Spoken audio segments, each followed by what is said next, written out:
think that's the thing. Oh, and to give me.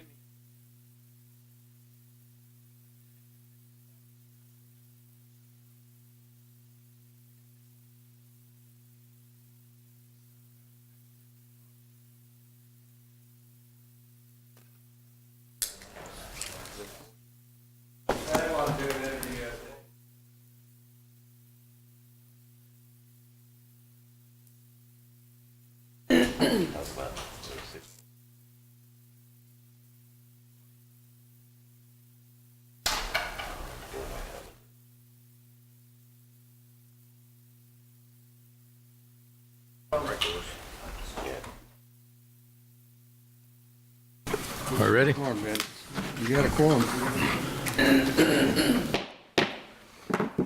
Well, good morning. We're going to call the meeting to order. This is a council workshop for the purpose of continuing to discuss the budget and ask the city manager to move forward with it after Mrs. Huerta calls the roll to make sure we have the right number of folks, or at least have the proper number of folks here. Mayor Joe McComb. Here. Council members Roland Barrera. He's running a little bit late, but he will be here. Rudy Garza. Here. Paulette Guajardo. I hear her back there. Gail Hernandez. Here. Michael Hunter. Ben Molina. Present. Everett Roy. Here. Greg Smith. Here. City Manager Peter Zanoni. Here. Senior Assistant City Attorney Lisa Aguilar. Here. Mayor and Council, a quorum of the council and the required charter officers are present to conduct the meeting. All right. Mr. Zanoni, I understand today's workshop is going to be on streets, engineering, bond program, CIP, solid waste, gas, water, utilities. Yes, that's correct, Mayor. We, All right. And this is all going to be done in we're gonna, as quickly as possible. I think we're going to try to get through it here in the next 2 hours. All right. We'll have, we'll do a continuous set of presentations with a break point at the gas, water utilities. So we'll cover the streets, engineering, bond program, solid waste. We'll have those presenters present. And then we'll have council go through a Q&A session, a question and answer session, and then we'll continue with the remaining presentations with gas and the water utilities. All right. Okay, so and then as a reminder, Mayor and Council, tonight we have our third community meeting with the public. This one is in Councilman Molina's district. District 2 will be at the Lindale Senior Center tonight at 6 o'clock. We had a pretty good showing last night at District 3 at the McDonald Library. And thank you, Mayor and council members that attended to hear from the community last night.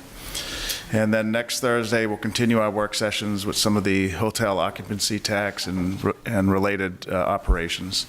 So with that, we're going to have our first presenter, which is going to be Albert, to go over our very important streets program. Good morning, Mayor and council members. Okay. Good morning. I'm Albert Quintanilla, presenting the street operations budget. Our mission at the street operations department is to manage, maintain, and develop the city street system. Our city network, it comprises about 1,200 centerline miles of street network, 247 traffic signals, and close to 49,700 traffic signs throughout the city.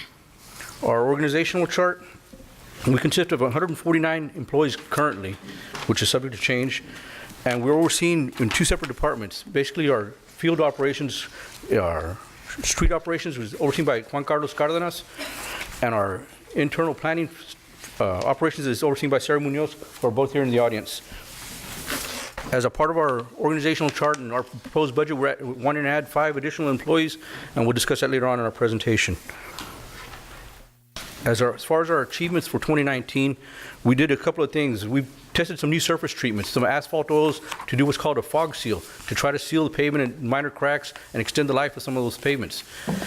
We didn't have as much success as we wanted to with those two different asphalt oils, and so we're not going to propose moving forward with those at all. But we did do a lot of research on the ultra-thin bonded wearing surface course, which we're going to implement in our street preventive maintenance program for next fiscal year, or this fiscal year's project's been starting next fiscal year.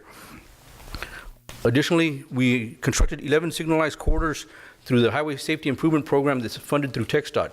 It's a 90-10 match, so we spent a total of $1.37 million to design and our share of the construction for a $5.7 million project to do various traffic signals throughout the city. We also implemented a proactive zone approach for our potholes. In the past, we would get pothole requests through our call center and go repair those priority potholes. And we'd go fix potholes in one district, then run across the city to go fix potholes in another part and run back and forth and wasting a lot of time in traveling. So we'd gone through and we'd prioritize our potholes. We get calls one day and we set up schedule for the following day to repair, and we do them in different zones. So we decrease that travel time and increase the focus we're doing it in each one of those zones, so that now we can cover all the zones, all 15 zones in the city at least 4 times per year, which will reflect later on how we've increased our number of pothole repairs we've done in the city. And the last thing we did is we installed 9 new traffic signals along Water Street. The new signals are going to be a big impact, not just the new equipment, but the capabilities that new equipment is going to have in the future is things we can do with our traffic signal program, which we'll discuss a little bit further as well.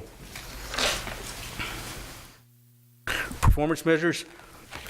You can see our potholes in 2018, we repaired 1,900 potholes. This year, we're estimating 235,000. That increase is due to this zone approach. And then next year, we're increasing it to even further our target goal for pothole repairs. But our long-term goal is to get that number to 0, because if our preventive maintenance program works and our bond improvements work and everything else, we should start maintaining our roadways where we can do all the repairs before potholes ever are created. Our in-house seal coat work, we did 365,000 square yards in 2018.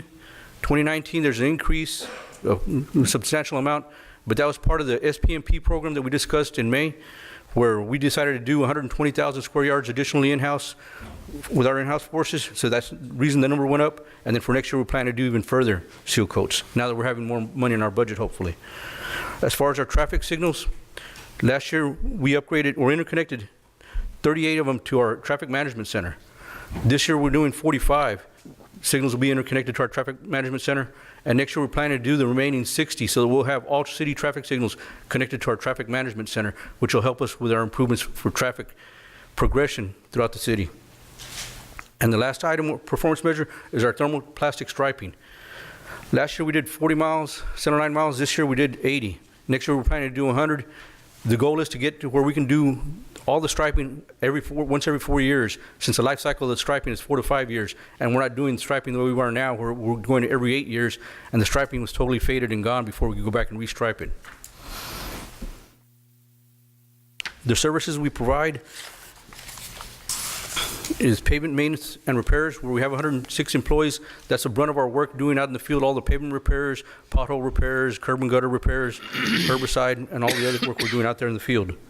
We have the planning and development system section, where we have 25 employees, and those employees are the ones that do all the GIS tracking for all the work we're doing.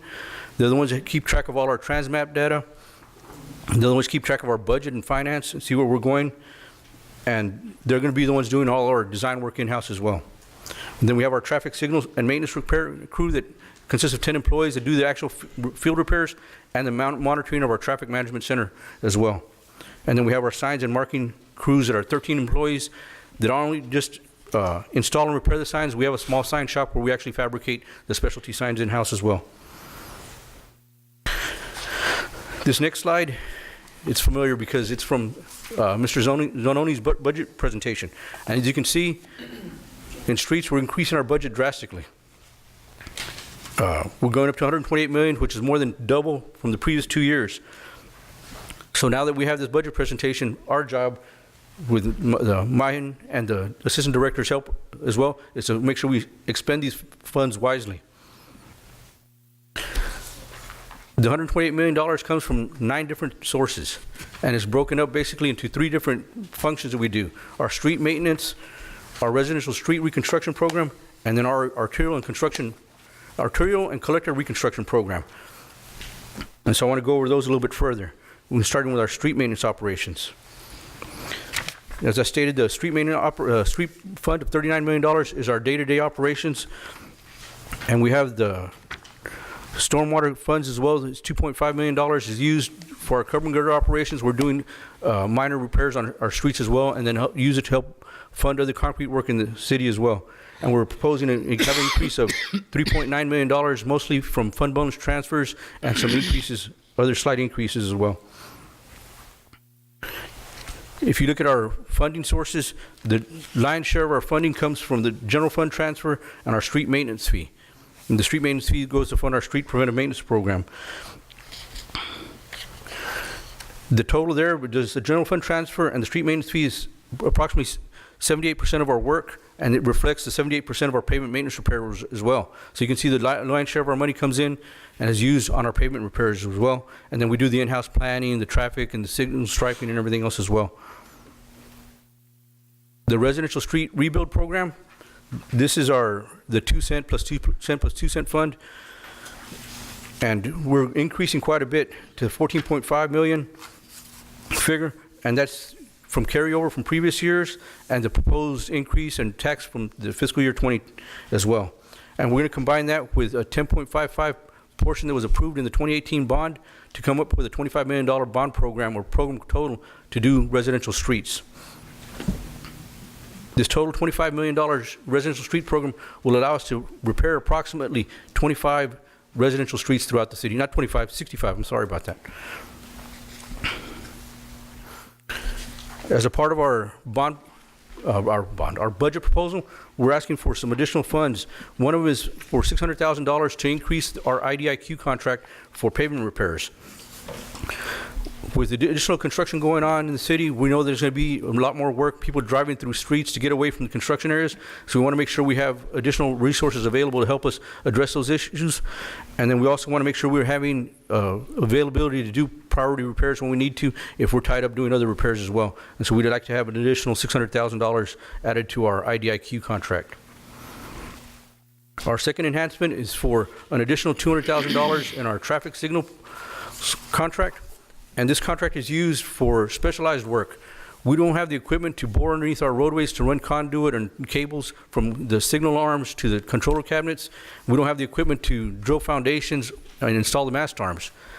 And we don't have the capacity to do that much work where it would offset the cost of actually buying the equipment to do the work. It's more cost effective to use a contractor to do that type of work. And then we use it when we need to. And it's an IDIQ contract, so if we don't expend the funds, we just roll it over for next year. The third enhancement is for our striping. As I described previously, we want to get to a 4-year cycle on our striping as opposed to the 8-year. So we're asking for additional funds so we can go ahead and take care of all our striping needs. Our fourth enhancement is for additional equipment. We have an aging fleet of 136 pieces of heavy equipment and then an additional 35 pieces of passenger vehicles, pickups that we use out in the field. And what we're asking for is out replacement of 80 pieces of equipment and then to add 3 more pieces of equipment as well to our fleet. And as you can see, the replacement equipment is already 20 years old. And then the last enhancement we're asking for is for 5 design employees to start doing our SPMP design plans in-house, which is our overlays, ultra-thins, and seal coat work. We would do all that work in-house. We're proposing to hire 5 employees at a savings of $375,000 annually. It'll mean doing minor work to our facilities to add some more office space, get equipment, and hire the employees, but we figure we can do a lot better work initially, and then not just doing better work, but do the work in-house, and in the long term, once we have the staff trained and going, we can extend or expand the amount of design work we're doing and create further savings in the future. With that, I'll have Mr. Jeff Edmonds provide the engineering services section of the budget. Thank you.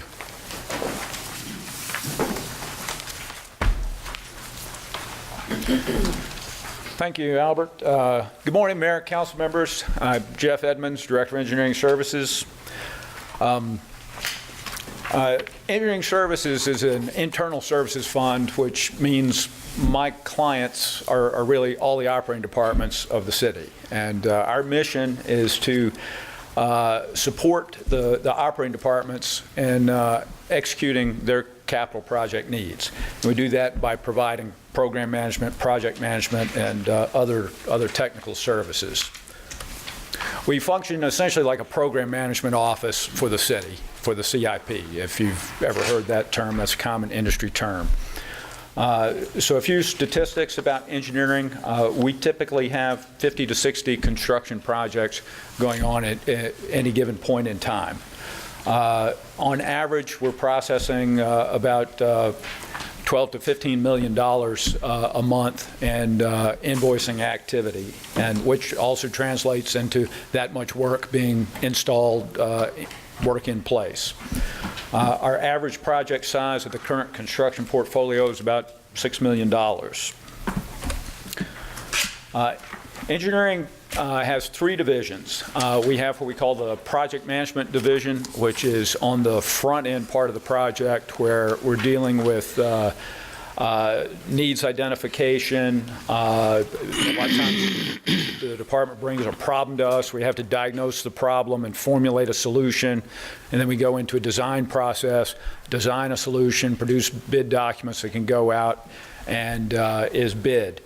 At that point, the project is handed off to our construction management division, where we have all of our and construction project managers.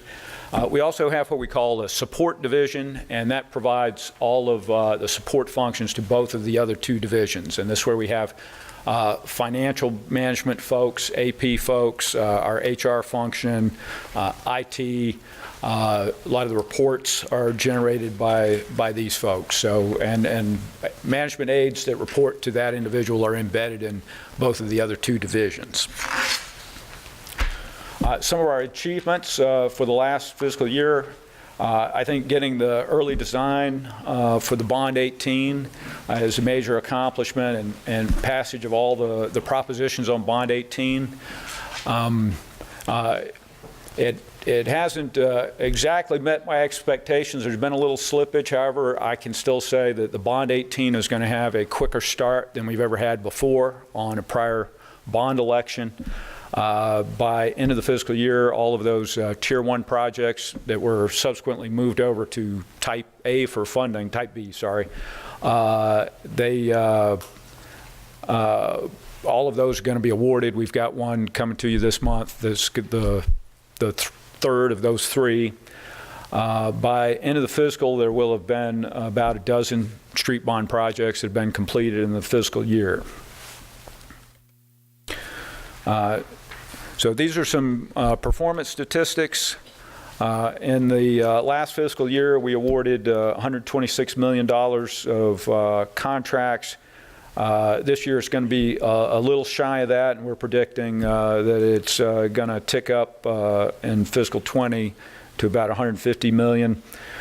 So we're hovering around about a dozen street bond projects that we're awarding per calendar year. We're hoping to get that up to about 14 by end of this fiscal. A lot of the pre-designed projects are going to be out the door, and we're going to be starting the design on the balance. You might remember we pre-funded designing 9 projects, so there's 37 of the bond projects plus the 3 Type B projects. So the rest are entering into the design process. CIP projects, last year we had about 13 CIP projects completed. By end of this fiscal, that number is going to be 16, and that's going to tick up next year. We think completed construction by end of the fiscal is going to be around $124 million for this fiscal year, and next year we think that's going to tick up to about $180. We've been hovering around 30 on project starts. That's going to tick up in the next fiscal with some of the Bond 18 projects. There's going to be a lot of smaller projects with the facilities propositions on Bond 18. So this slide illustrates the services we deliver, and I've lined this up with our divisions. So as I mentioned, the project management side, we're managing the front end of the process. We've got 21 FTEs dedicated to that. The construction management is the downstream side, getting the projects built, and there's 28 FTEs in that. And I'm sorry, I'm reading the wrong number there. That was 16 on the front end and 35 on the construction. And the third one is our internal service folks, and we have 21 FTEs in that function. Proposed budget is $9.2 million, and there's a tick up on that this time, and that's largely due to a decision package that was put forward to insource the construction inspection activity. And if you look at our budget, we're putting through $120, $150 million of contracting activity. Our budget is $9 million. Thanks, sure. Jeff Edmonds, Director of Engineering Services. What's happening with that, the internal budget we track is mostly in engineering. It's the personnel costs for the employees. And when I report that number on our annual budget, that's what that represents. It doesn't represent the contracting activity that we do on behalf of the CIP. So those inspectors currently are charged directly to the projects, and they don't show up in this budget by moving them in-house. They do show up on our internal operating budget. But we feel that that's going to offer some significant savings. This is how those expenditures break down. The construction management side is the largest part of that, about 44% of our expenditures. The front end with our project managers is about 20%, and then with administrative folks, that's about 35% of our budget in terms of expenditures. If you look at the revenues, it's almost 90% is from the capital projects and about 10% from operating funds.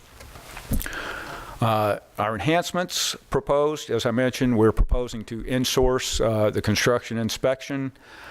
We think that's going to provide better consistency, and is certainly going to reduce some of the administrative burden. Managing the numbers of contracts we've had on inspectors is a pretty difficult task, and they're estimating that we're going to save $780,000 by doing this. Another enhancement, I know most of you have gone to some of our public meetings, and we usually do 2 on every project. We do 1 during the design phase, 1 during the construction phase. And poor little Yvette Garcia-Jones is at all of those, and manager recognized the fact that we were overtasking her, and he's agreed to add another PIO person so that we can do a better job with that. And we're also wanting to raise the bar with some of our outreach activities during some key construction projects, such as the Everhart Road project. This third enhancement, we're going to have an expanded residential street program kicking off this fiscal year, and we're proposing to add a project manager and to help support that program. Now, they wanted me to recap a little bit about the CIP, so I'm sure that this is review. We've got in this year's CIP almost a $328 million program, and most of that is coming through our department for design and construction. This slide has a breakdown of how those expenditures run. The street program is about 28% of that, and the associated utilities are a similar amount. So you could say it's probably a little bit over half, between a half and 2/3 is going to be driven by the bond program.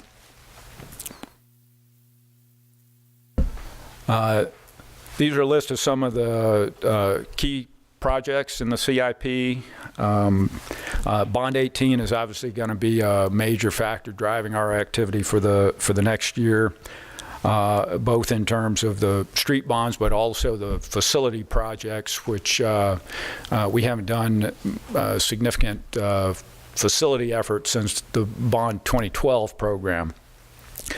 Another big one is this residential street program that's driven by the property tax, and we're working with the street department to gear that up.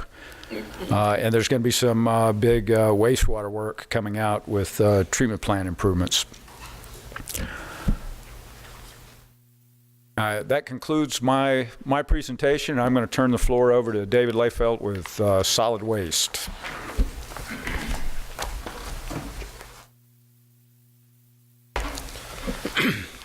Good morning. I'm David Layfelt, the Interim Director of Solid Waste Services, and I'm here to present a little bit of our program.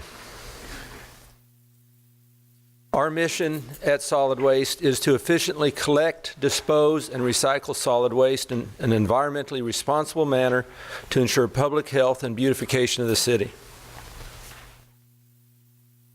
Some things about solid waste services that I don't think everybody fully understands. We serve 90,000 trash and 45,000 recycle customers every week. That translates to over 7 million trash carts and recycle carts that we empty annually. That's a lot of trash carts that we service.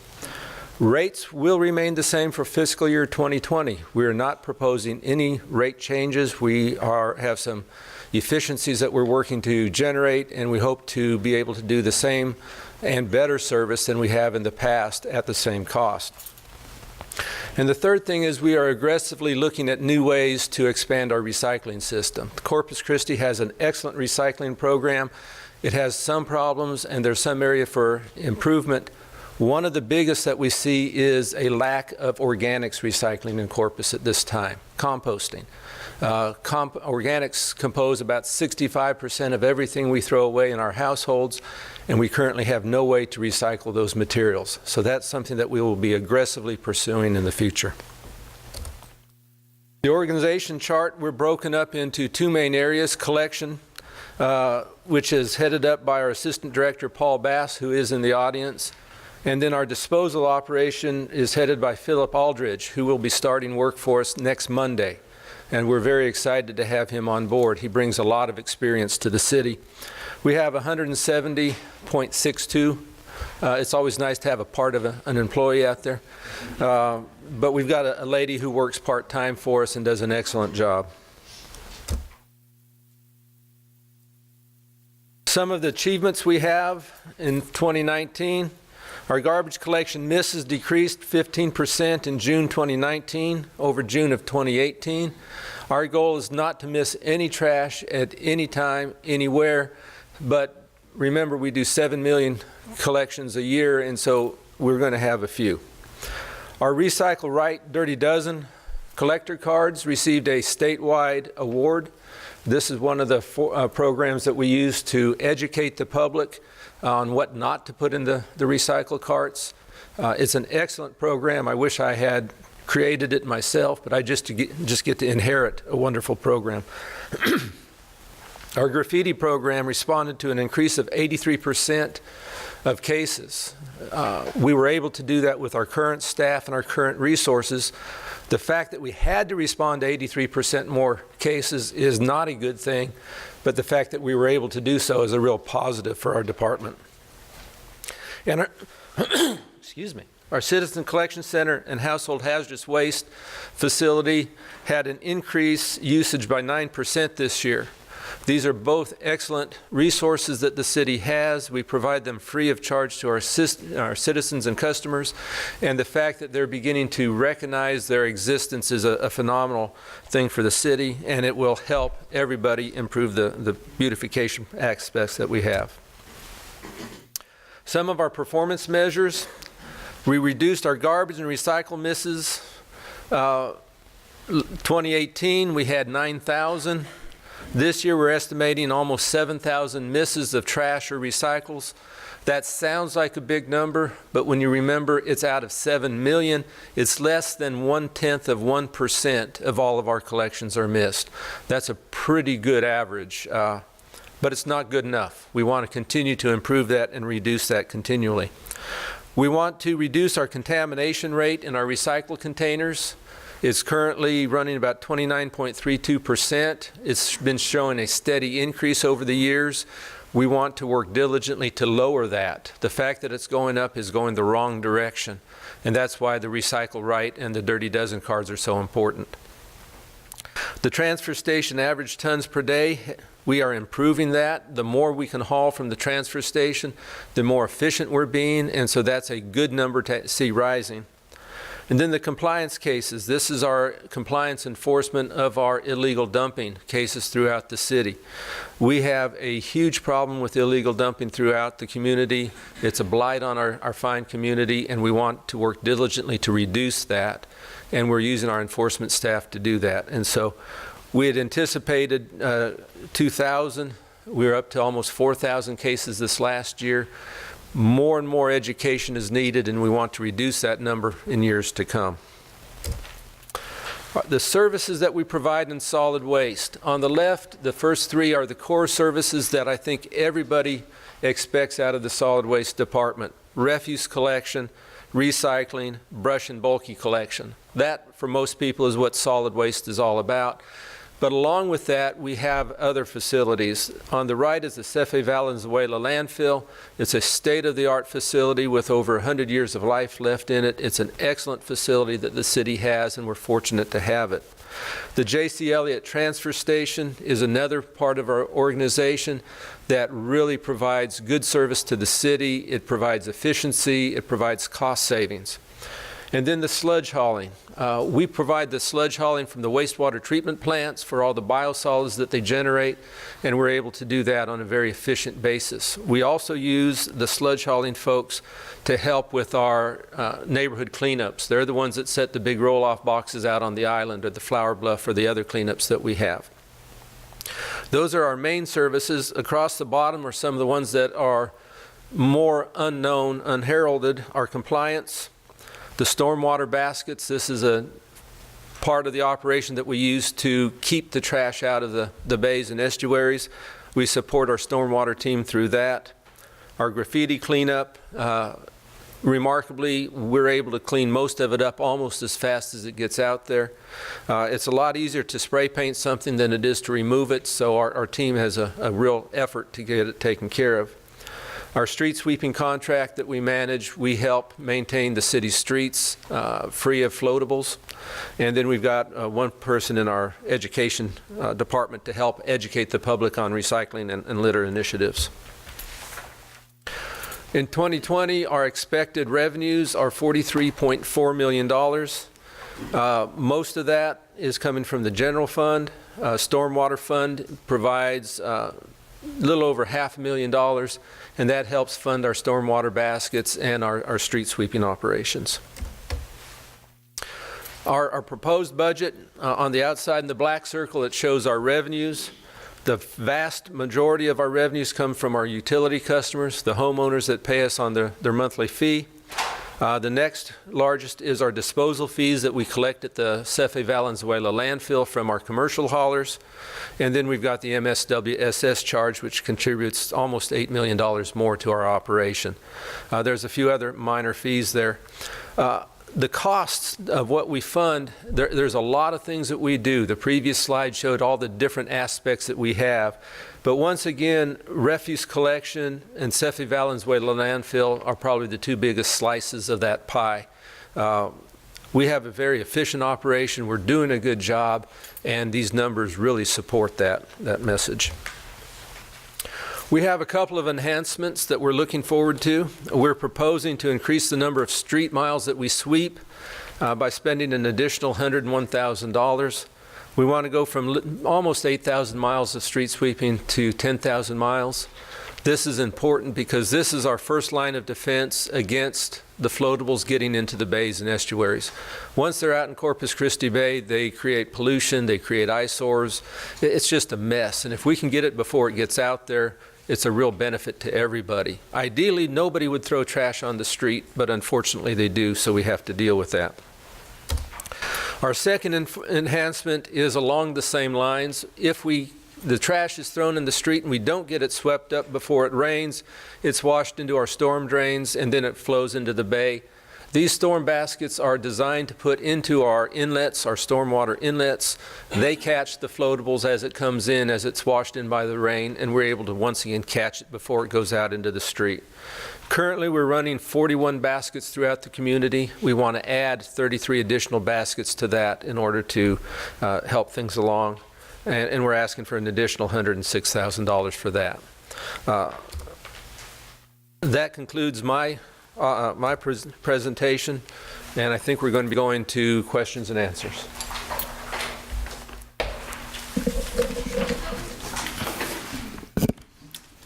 All right, we appreciate that. Mr. Garza.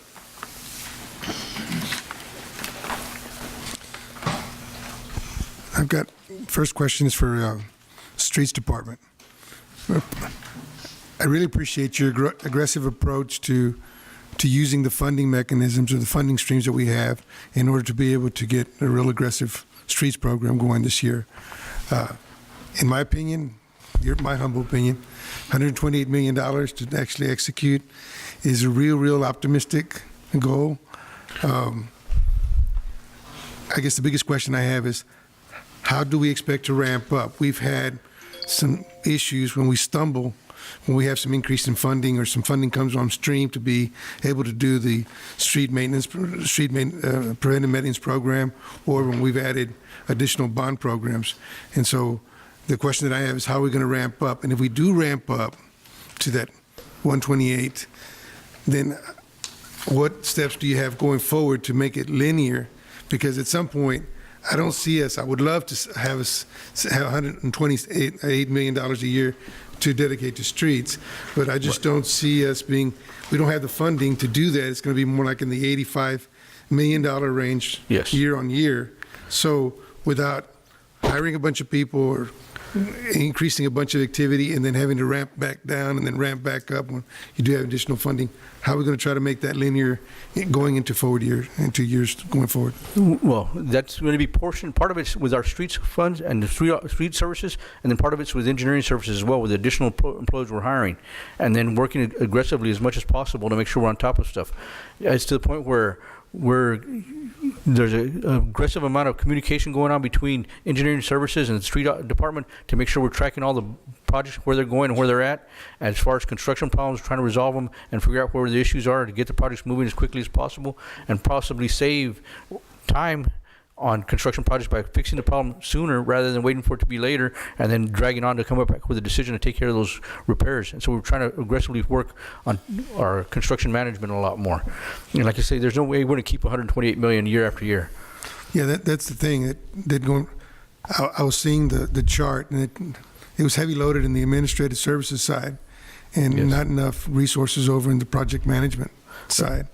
And if you don't have enough resources on the project management side, your administrative side is going to continue to grow because it's going to take more people in administrating, and that's on the engineering services side. So at some point, we got to tip that scale, that balance to be able to address those issues or have enough resources to address those issues.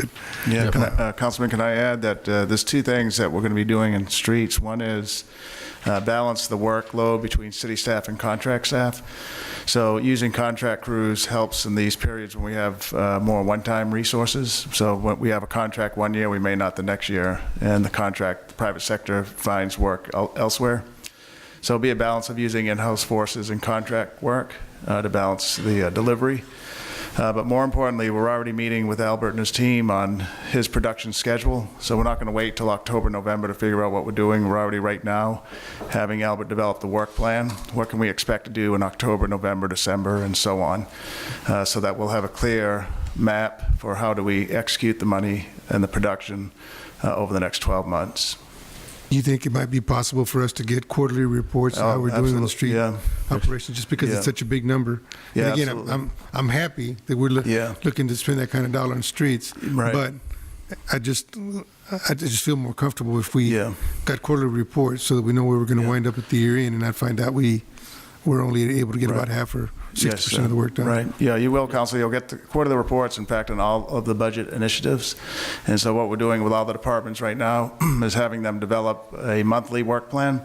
I'll be reviewing them monthly with every department head, and we'll be providing the council quarterly updates on every improvement that's in the budget, every enhancement, including streets. Okay, perfect. Thank you. The other question is for solid waste, and I guess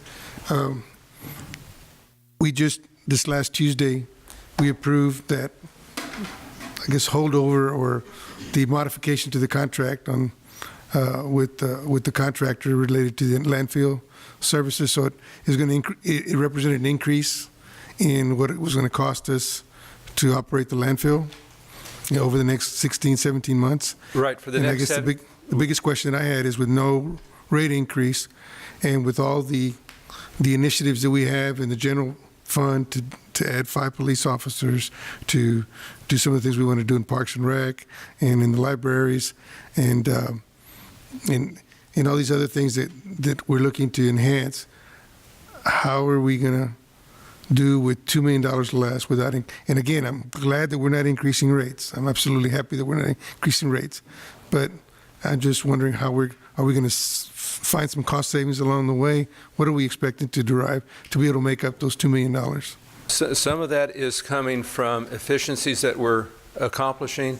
Some of the increases that were given to, that $2 million that went into it was to pay the contractor to do services that we've been providing with leased equipment and temporary employees.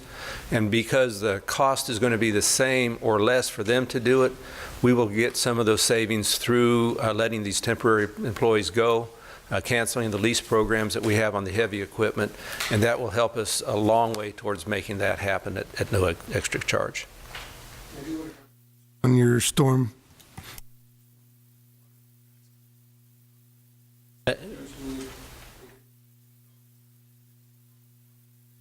You turn your microphone on. sorry, I please. thought I had hit it, but thank you.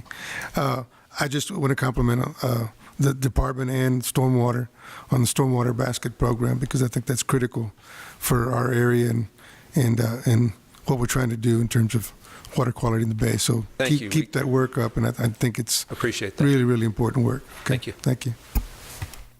Mr. Hernandez?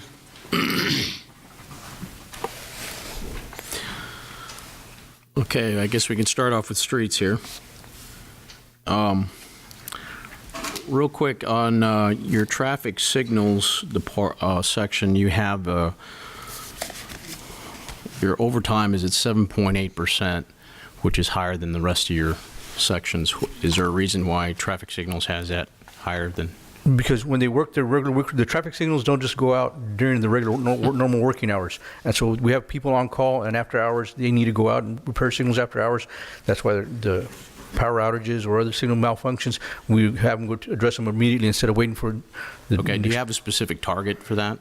I mean, what your goal is to minimize that? Our goal to minimize that is by bringing the signals online to our traffic management center. So from the traffic management center, we can make the repairs as much as possible. And it could be sometimes like on some signals, we have detection cameras. And it's just a matter of refocusing the detection camera. And we can do that from the traffic management center instead of having the employee travel all the way to the signal to do the repair work. And if they're interconnected as well, other functions we can do is resetting signals and stuff like that. We can do actually from the traffic management center, decreasing the amount of time we have to go out to the field to repair those signals. Can I add to that, Councilman? So one thing that we're going to work to improve in the city is that all of our traffic signals are not linked to the traffic center. So I think we have, I don't know if it's a third or so that we still have to connect to the traffic center. So they're independent out there. So if something happens, the crew has to go out into the field rather than fix them at one location at the traffic center. So that'll be a goal for the next 1 to 2 years of getting all traffic signals linked into a command center. And so then you can remotely adjust traffic timing and reset traffic signals if they go out. Mm-hmm. Today, we can't do that in all of our signals. Okay. On your presentation, you had new equipment, replacing heavy equipment. Is it, I know there's been some discussion about the type of equipment we use for the, for seal coats. Right. And I believe you said you wanted to go to ultra-thin. Yes. Is it your position to change that equipment from what we're using now, using that emulsified, No, I forget what it's called? the equipment for the ultra-thin would be all contract. We're not going to be doing ultra-thin in-house. We're going to be doing our own work with our in-house forces. We're not changing anything. We just want to replace some aged equipment.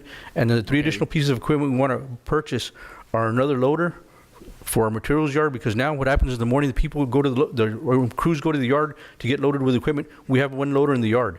Okay, so I guess what I'm asking is we're not changing the seal coat equipment that we use. No, sir. Okay, so that's staying the same? Yes. All right.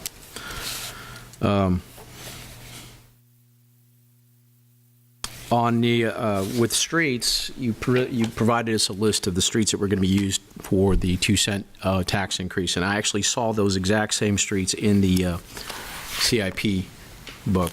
Yes. I don't necessarily agree with all the streets like we had talked about, Yes. specifically Outrue, Animassi, and I believe there was one other street in here, Bobtail, a few other locations. I think we need to have a discussion as to how those streets were selected and using your matrix system, because all of them have higher PCIs than 55. Yes.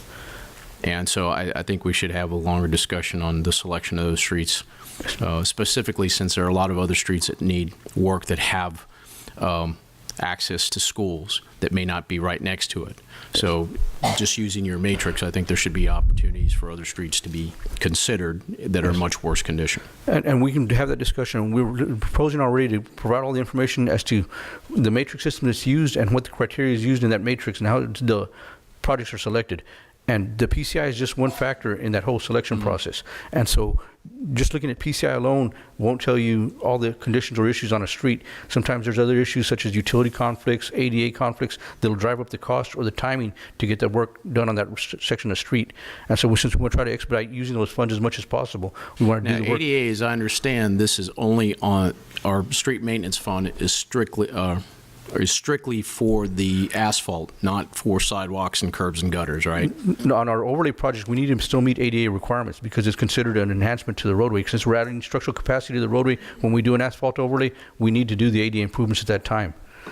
All right, let me kind of direct us back to the budget. I mean, pick and choosing streets, ADA compliance, that could be a good discussion to have, but I don't think it's appropriate for what this meeting is called for, and you got 35 staff out here. We don't need all of them to be at our meeting to decide which streets we're going to do next. So, Well, what's your next question related to the budget? To Let's that move on. point, it's about money that we're actually spending on these streets and whether or not we're using it wisely.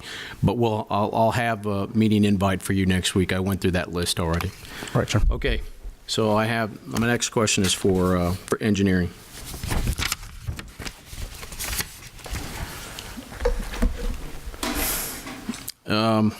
In your budget, you have $277,502 for professional services and $81,560 for temporary services. What exactly are those for? The professional services is mostly contract employees that we have that do real estate acquisition. There's sometimes we have sort of general consultant support that we need for things that's not necessarily chargeable to a single project. The temporary services, we have some temporary management aides that we'll bring on when we have backlogs and processing invoices and things like that to help us deal with just balancing workload issues. Okay.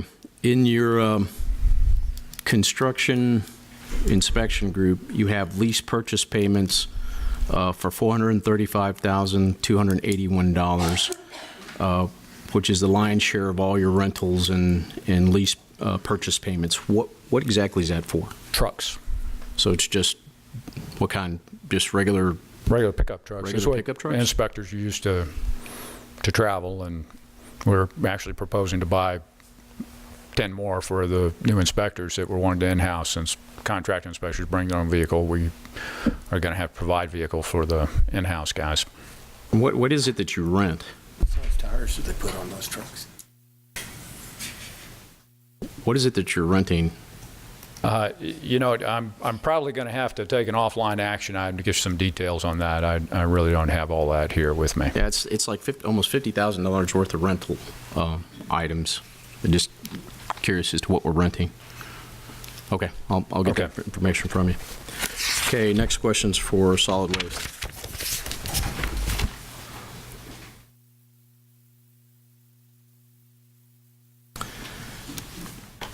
Similar question on rentals. You have $189,000 for rentals at Venezuela landfill operations, which is a $100,000 increase from last year. What are we renting there? A perfect example is we will be going out to rent a bulldozer, a D6 dozer. The current dozer we have, we're having a lot of trouble with. We put a new dozer in the budget. We will be buying a new dozer, but we're having so much trouble with the current dozer that before the new one arrives, we will have need to rent a dozer. Now, in the presentation you gave us, you said that we were no longer going to be hauling dirt. Yes, sir. And so that was going to be done by our contractor. Yes, sir. Was this equipment used for that? No. We currently have both the Cefe Valenzuela landfill and the J.C. Elliott landfill and transfer station that have a good deal of heavy equipment. The dozer that we're looking at renting right now is currently over at J.C. Elliott. It's not part of the dirt hauling operation. Other items that we might have to rent from time to time would be an excavator type grapple for the Elliott transfer station. It's a unique piece of equipment that's not found throughout the organization. So we have needs from time to time to rent heavy equipment. There's other equipment that we have to rent from time to time dealing with either the gas extraction system, the leachate collection system, a lot of different parts and pieces that are moving. We have some very high dollar gas equipment that when it goes down is so expensive it's not cost effective to keep backups on the shelf. And so when we have to send that off for repair, we will rent or lease a unit until the new one comes in.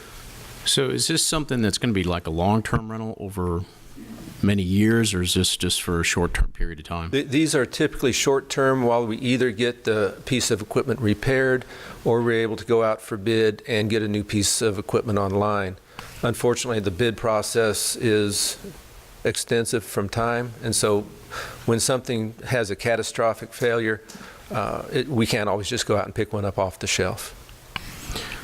Okay, going back to overtime. At the J.C. Elliott transfer station, you have budgeted almost 22% overtime in terms of the amount of budget. Your salaries and wages for that is $855,000, and your overtime is almost $187,000. Why the high amount of overtime for J.C. Elliott? Well, there's a couple of reasons. First of all, we're aggressively evaluating the overtime at all of our facilities. But when you're running a facility 6 days a week, 8 to 10 hours a day, a simple 40-hour week doesn't cover the shift. And so you have to run several different shifts. You've got an early shift, a late shift. You've got to stagger days off. And we are staffed at a minimal level. We don't have a lot of extra employees running around, so that when somebody calls in sick or somebody's off on vacation, we still have to cover the shifts over the period. So it's just the nature of the beast, running a 6-day work week. The guys show up before the customers do. We're open for customers from 8 to 5, but the job starts before they show up, and we don't get done until well after they leave. Okay, you have similar situations with the landfill operations, refuse collection, brush collection. They're all above 14%. The one that's the highest is your sludge hauling, which you have a 26.6% overtime ratio versus your salaries and wages. What's the reason for that there? There's a real simple answer to that one. Sludge hauling is what we provide the wastewater plants. We are basically tied into their needs. When they are full, they have to be hauled, and that's a portion of it. We do run a 7-day week. Wastewater flows 7 days a week. And then the flip side of that is these are the same crews that we use to provide for the cleanups around the community. They're the ones who run the roll-off trucks that move the roll-off boxes. So when we're providing a cleanup out on the island or for Flower Bluff or up in Cal Allen, that's all on overtime. Guess maybe be something you look at your manager. Yeah, Council, if I can. So at the audit committee this week, we told the chair, Councilman Smith, and the audit committee members that on Monday of this week, I issued a memo to all the departments to put new rules and procedures in place for the use of overtime. So every director is going to be developing a standard operating plan for their individual department. And we'll be looking at overtime monthly to see what's their monthly anticipated spend on overtime and what are they actually spending, and we'll review it at a quarterly point as well. So the use of overtime is under new review in the city, and we'll first start by seeing what should the appropriate overtime use be in each department, and then we'll be managing it at the department level. Okay, thank you very much. Yes, sir. Mr. Garza, well, you've already had, okay, Mr. Smith? Thank you. This is for Mr. Edmonds on there. You know, with this $128 million that we're going to be spending, and with streets particularly, there's such a long lead time with streets. Where are we sitting for our 2020? We appropriated $4 million to do advanced engineering. Is there anything in this budget for a 2020 bond program so we still have projects in the pipeline? Because it looks like we pretty well through everything except for 18. So do you have anything in this budget for our 2020 bond program? I think I'm going to have to punt that one to the city manager. We've talked about this a little bit, Councilman. So we, over the next several months, we're going to see how to proceed with the anticipated 2020 bond program. We did have a thorough meeting recently. I did with Jeff to get and his team to see where exactly we were with all the bond programs.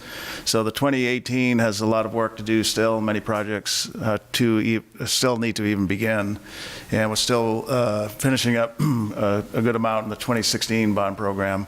So we're going to develop several things to bring some policy discussion to the council, to include what would the next bond program look like in terms of amount. How would we begin to do some of the preliminary engineering? One thing we want to do in this next bond program is make sure we have like 30% design of each project. And that way we know exactly, or we have a best estimate of what the budget should be. We have seen a lot of projects. In fact, we just proved one recently where the budget was 4 times as large as what the bond amount was. And we don't want to do that. That's not good practice. So we have to develop a plan to have projects well estimated so that when we put them in the bond program, we can deliver them at that level of funding.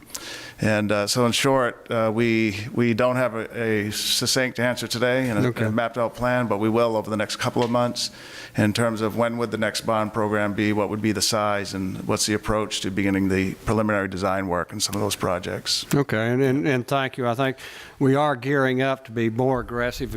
Councilman Garza mentioned that. So keeping a orderly pipeline is important. Thank you. Exactly. Yep.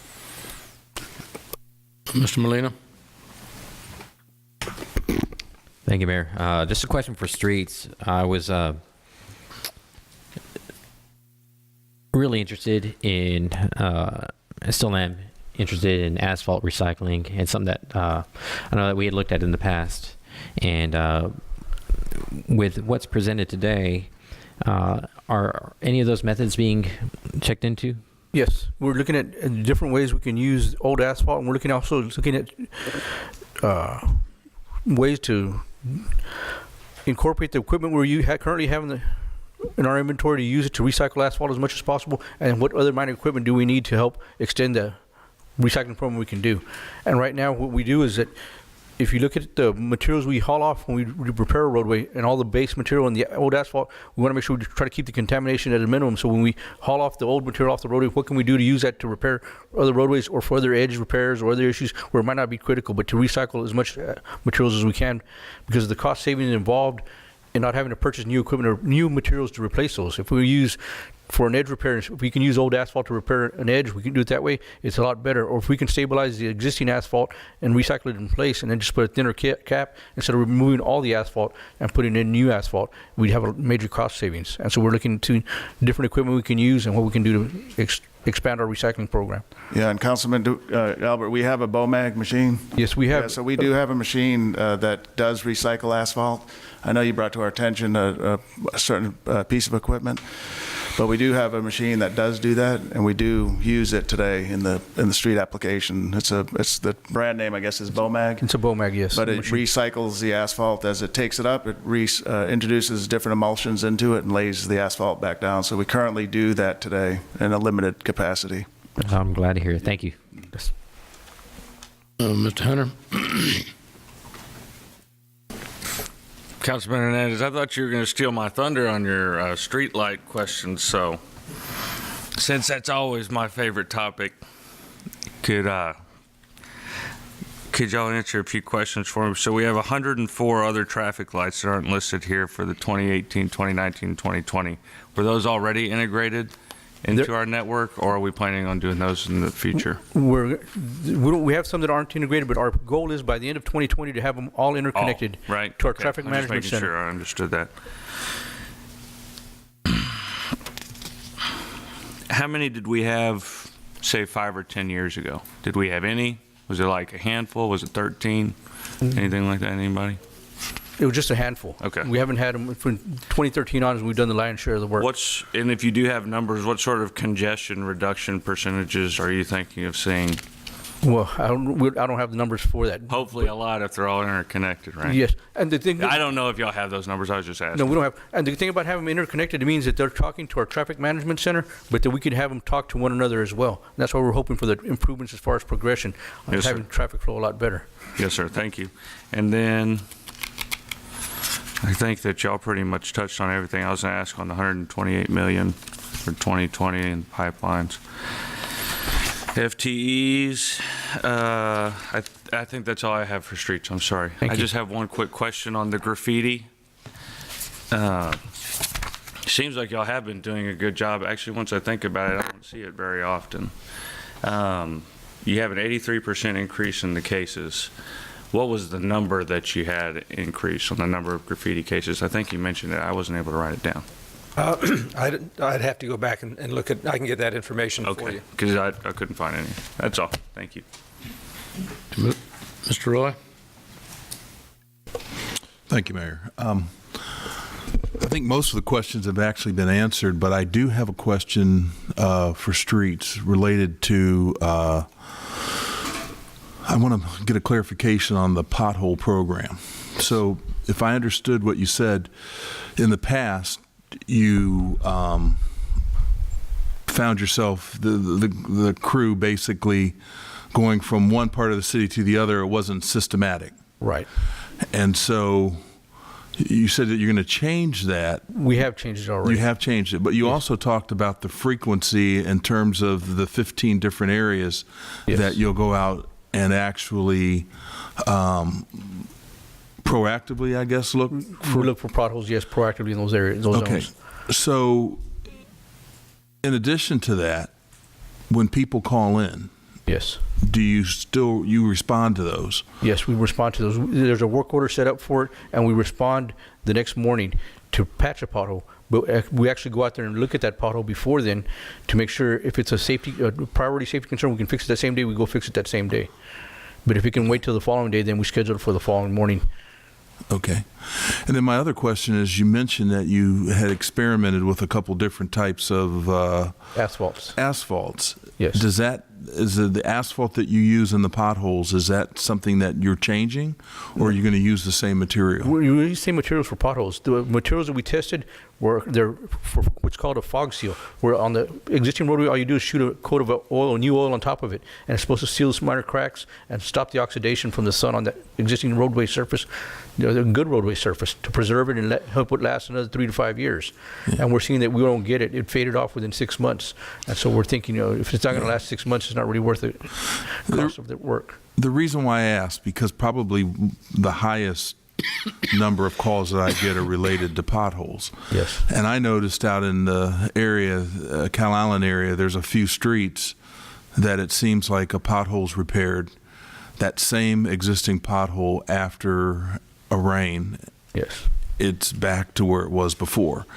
And so it's interesting because I've kind of been really monitoring to see, okay, well, is that a new pothole? Is it close to the old pothole? Or is it really the same existing pothole? In a lot of cases, they're the exact same existing pothole. And I just wondered, is there any effort in terms of looking at new materials or something that may last a little bit longer or be more durable? Well, the issue we're having really is that in the past, when they were going out to the crews, they would go, because the priority calls were so vast, they would go fill a pothole. They would go clean out brush the area clean, sweep it clean, and fill the pothole. And so when it would rain, it wouldn't be that pothole that failed, but the outer edges of that pothole would start failing to make it a little bit bigger, and you had to go back and redo it all. So what we're doing now is we're taking more time to cut the pothole and clear it out a lot better and remove all that loose material as much as possible. So by the next time it rains, hopefully we're not going to have those edges coming out and popping out the pothole once again. And when was that put in place? We started that roughly about 6 months ago. Okay. All right. I just wondered. So really the best advice I can give is that people need to continue to call in if they have potholes. And if they call 826 City, there's a work order established, and we'll put it on our list for priority repair. All right. Thank you. The other thing is I just wanted, and Councilman Garza had mentioned this, that I think following up every 90 days with a report, I think it's crucial for us to understand, yes, especially with this aggressive number, where Definitely. we're at, and so that hopefully we get mid-year in the fiscal year that we're going to be on track and can continue that aggressive task. Yes. So thank you. Thank you very much. No, thank you. Ms. Guajardo? Thank you. You can stay.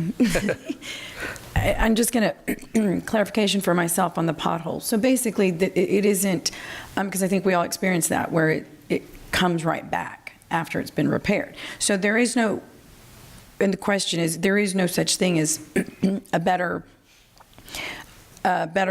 quality, if you will, of asphalt when we do fill those potholes. And I think this came up last night. A lady had asked. Right. The rain does what the rain does to the asphalt. Yes. Is that correct? The rain and the sun both, yes. Right. Okay. And again, I think we all experience that, and it's hard because we see that happen. It gets filled, and then we don't know that it's going to rain, and Right. you've got your pothole again.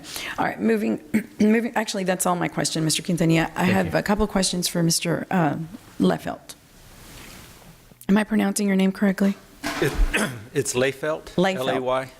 Oh, okay. It's not spelled that way, it's pronounced that way. I was going to say, okay, thank you, Mr. Layfelt. So a couple of things that are very concerning to me would be the graffiti and the illegal dumping. Yes, ma'am. So to Mr. Hunter's point, there was an 83% increase. Where do we know where the areas are that this is occurring and or the time frame? Obviously, people don't go, do their little graffiti jobs during the day, I would imagine. But do we know a little bit more about this? And this is back to our focus on not only beautifying City Hall, but also, the city as a whole. So do we know a little bit more about this? I think that'd be a question properly posed to the police department. They deal with the graffiti tracking. They've got tagger signatures. They've got a whole program that they use to try to identify who's doing the tagging, where it's happening, when it's happening. Ours is more of a reactive phase. Solid waste is purely reactive. When it happens, we get the call, we go out, we erase it, we cover it, whatever we can do. Okay. So I think the police department's the one that's Yeah, no, handling and you're the absolutely program. right. But this is, Mr. Zanoni, excuse me, this is very concerning because no one likes graffiti, but 83% increase? I mean, that's alarming. Right. We'll get you both the numeric value and the assessment from the police department. That would be good. And a follow-up memo before next week. Go ahead. Yeah. I was just going to add, I guess this is kind of hard to put because I don't want to hurt or increase any potential graffiti going into the future, but I guess what I was saying is it seems like y'all have had we have had graffiti in the past, and we've had a lot of it. It seems like a lot of it's been cleaned up. But do you think the number of cases increased has been because you guys have been cleaning up a lot more than in the past? I mean, maybe not. Maybe the cases have just significantly increased. But I can't answer that question. I just want that's one of the reasons why I'm checking. Yeah, no, and I think that's a great question. But for me, I would think this is very difficult, just like the illegal dumping. It's a proactive factor in the graffiti, because you can't really chase it. It's difficult. But if we don't have, I guess, we need to probably talk to the chief of police and get some information on that, because that's, again, very alarming, 83%. Something's going on there, so that'd be great. Yeah, we don't have the answer right now, but Right. we're gonna try to call the chief so we can provide it to you by the end of the meeting. That's fine, thank you. Okay. Okay, Mr. Layfeld, illegal dumping, that's somewhat of the same thing. There's so much of that happens. I think it's your district, Flato Road, which is, just a horrible place that happens, and Caribbean out in Flower Bluff. How do you propose, or what, I know you said there were going to be efforts made. How so? How does that work? Something like that literally is almost impossible to be caught unless you're literally there watching. How does that work? How do you propose that we address it? Illegal dumping is one of those things that is very difficult to deal with, and you're exactly right about that. We can't be everywhere at all times. We don't have eyes to see who's doing it, and even if you do see somebody doing it, the prosecution becomes very difficult. It's just a whole host of issues. We're taking several phases. One, we want to really highlight the fact that we have a transfer station that's open 6 days a week. A lot of times illegal dumping occurs because people don't know what else to do with their trash. Some of them just, they don't have a better solution, so they just pitch it. And if we can educate people that the transfer station is there, it's available, it's free, it's a well-run operation. I've had a lot of people compliment me on the staff, the fact that it's there, and that's a real asset for the city. So that's one thing we want to highlight, is that it's there and it's free of charge for our customers. Now, the other thing is we've got a very aggressive brush and bulky set-out schedule. We're working to get people to understand the schedule better. The city has an app that can go on the phone. It used to be a My Waste app. It's now Recycle Coach. But if you download that app, it will tell you the proper time to put out your brush and bulky. It sends you a push alert, and it'll tell you when your trash day is, when your brush and bulky day is. If we can get more people using that app, currently we have about over 20,000 of our customers using it, which is a phenomenal number.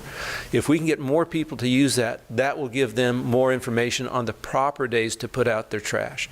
One of the issues that I feel we have is people have an expectation that they can put out their trash at the curb anytime and the city will come get it.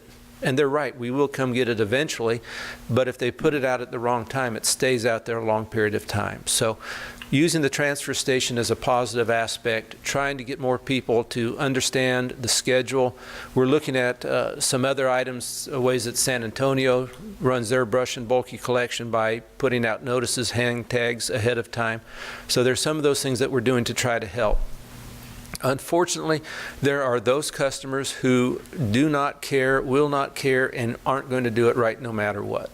And those are the ones that are the ones that you're talking about. It's a matter of catching them, finding out who they are, and then dealing with it at that point. And that's a very, very tough task. Mm-hmm. If we could solve that problem, I would have a speaking engagement for the rest of my life around the country.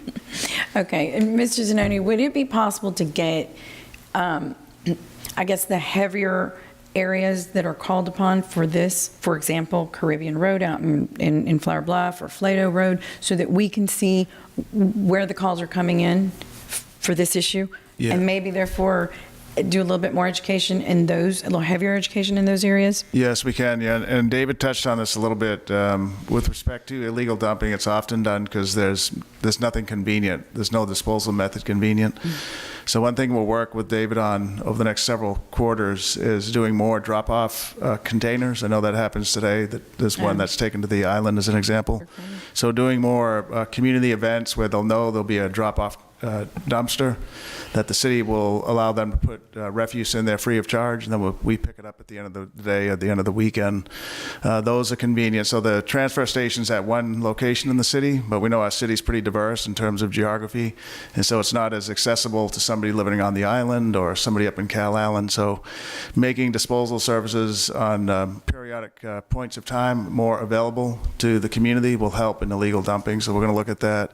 And then also look at, as David said, better notification on when their scheduled brush and bulky pickups are. And that'll help on these illegal setouts. But we'll also get you those maps that you just talked about. I appreciate it. Thank you.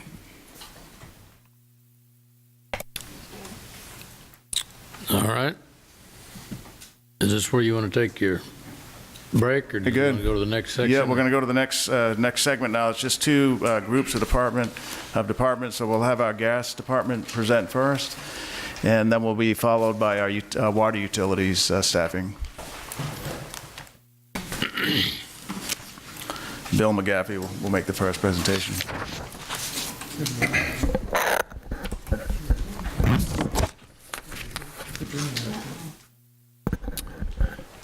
Good morning, Mayor, council members. Bill Mahaffey, Director of Gas Operations. I'm here to present the 2020 gas department budget.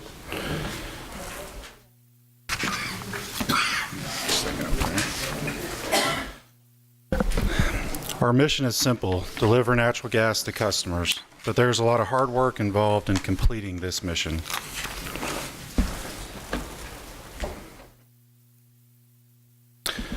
The gas department supplies 3.6 billion cubic feet of natural gas every year to over 55,000 customers.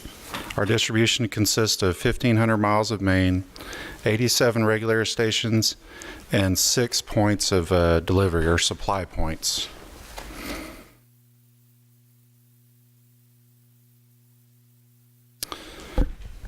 This is our org chart. We have 149 employees.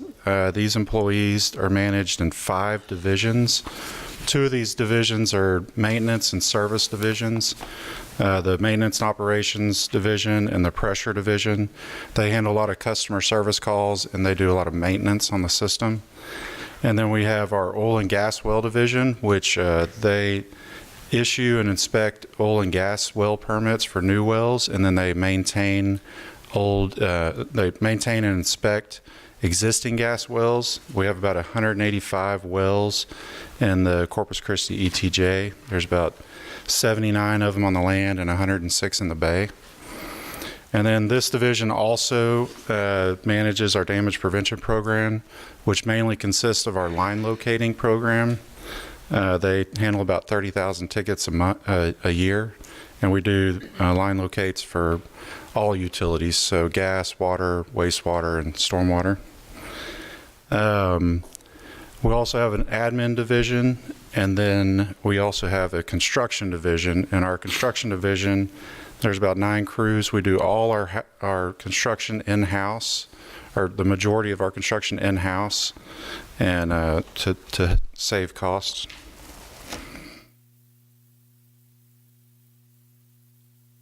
And 3 of these achievements were completed by our in-house construction crews, and some of our maintenance crews as well. And the first 2 achievements just kind of show an example of kind of the savings that we realize through using our in-house construction. With so you can see on those that we've completed all the Harbor Bridge projects with in-house forces. The original estimate was about $5.1 million, and we completed those for about $1.8 million. And then we had about $2.4 million in street improvement projects that we completed for $500,000. And then Achievement 3 is also done by in-house forces. We don't have cost figures for these. We've never really bid out a subdivision, but there's definitely some true cost savings in us doing the construction in those subdivisions. And then our 4th achievement is installation of the air-cooled gas-fueled chillers. These are important in the gas department because unlike a lot of other Utilities, we are one of those that people have the choice whether they want to use gas or not. And any extra gas supplies that we can gain are just a huge benefit for us. And these air-cooled gas chillers are gas-fueled chillers that are easier to maintain. 90% of the parts are parts that regular AC technicians are used to using, they're familiar with, and we want to promote this type of thing in Corpus Christi, because just gathering a couple of, like maybe one commercial business with these chillers would be equal to about a whole subdivision's worth of gas supply.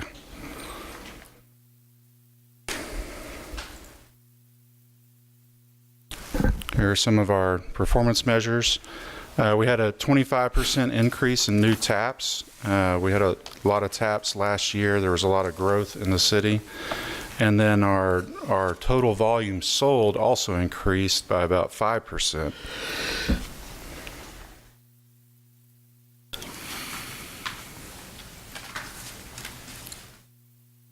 Our four main services, plan and secure gas supplies. This is where we manage our PGA, purchase gas adjustment. This is a monthly activity where we set our PGA rates.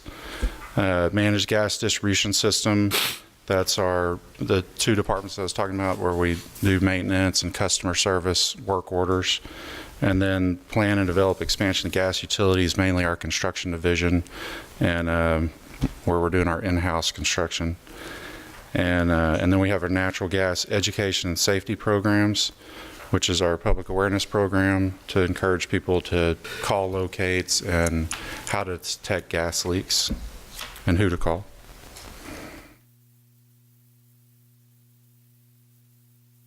Our fiscal year 2020 budget is it increased by $800,000. This is mainly due to our enhancements that I'm going to go over in the next slide, and that's for vehicle replacement and our meter replacement program.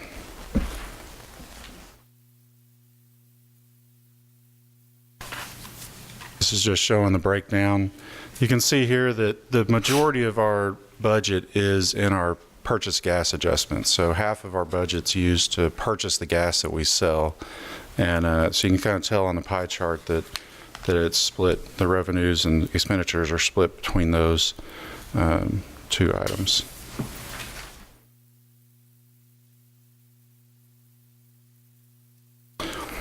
We have two enhancements that we're adding on the fiscal year 2020 budget. We're upgrading our fleet. This is adding $780,000 to our budget. Our fleet is very old. I think the average is probably around 10 years old. It's in need of replacement. They've been very frugal. The gas department, it's really hard to get them to spend money on anything, and it's time to replace our fleet. So we're going to push forward on that. We did fleet replacement this year as well. In the last couple of years, we've increased our fleet replacement program from what was about $100,000 a year to about $1.2 to $1 million a year in the last couple of years. We're also increasing the purchase of our procurement of our meters for replacement of obsolete meters. In the past, we've actually refurbished our meters. Our meters last a very long time. We have our own meter shop. We take them apart, refurbish them, put them back together. But unfortunately, about 20,000 of our meters are an old, obsolete style. They work fine, they measure correctly, but we can't get parts for them anymore. And so we're going to have to replace those to replace the MTUs. And so that's why we're increasing over the next few years to go ahead and replace those as they fail. So we've got about 3,000 right now that we need to go out and replace to add new MTUs. I'm going to turn it over to Kevin Norton. He's going to present the water utilities budget, and then we'll answer questions later.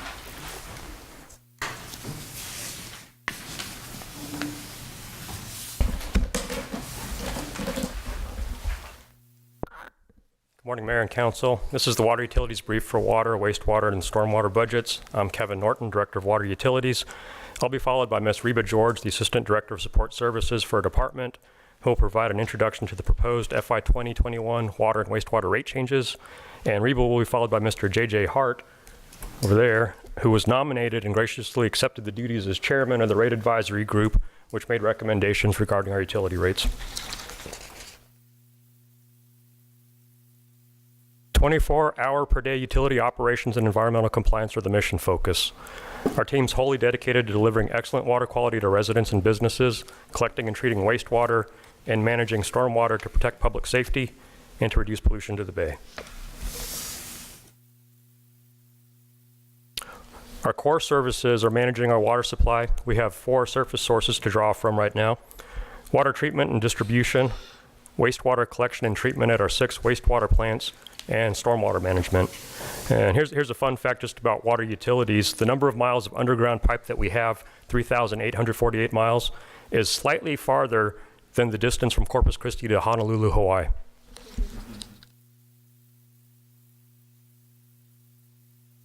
The City of Corpus Christi is the regional water supplier.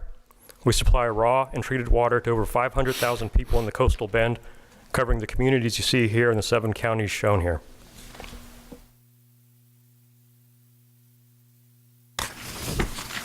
This is our FY20 departmental org chart.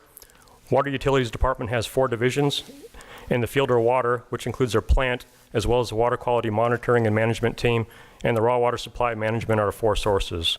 Wastewater, which includes our 6 treatment plants and over 100 lift stations across the city, and maintenance of lines that takes care of all the underground water utilities infrastructure in water, wastewater, and stormwater, and support services, which takes care of the entire department, including business plans, budget management, vehicle and materials procurement, and hiring and personnel actions. They're a huge part of making our team successful in the field.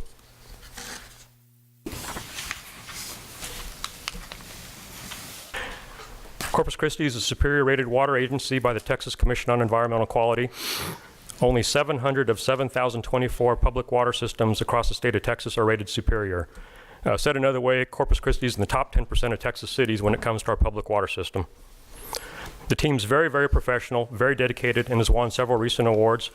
Pictured are the Outstanding Municipal Utility Award received in June 2019 from the Texas Municipal Utilities Association, and 2 other 2019 awards from the National Association of Clean Water Agencies. That's the bottom picture there. One is for public information and education, and the second one is workforce development. And similar to the gas department, our staff are always looking for ways to save money by doing work in-house. For less than $200,000, the city's in-house crews constructed 4,000 feet of a new 12-inch water line that directly supports the Naval Air Station Corpus Christi Army Depot missions. This price is well over 40% cheaper than a contractor.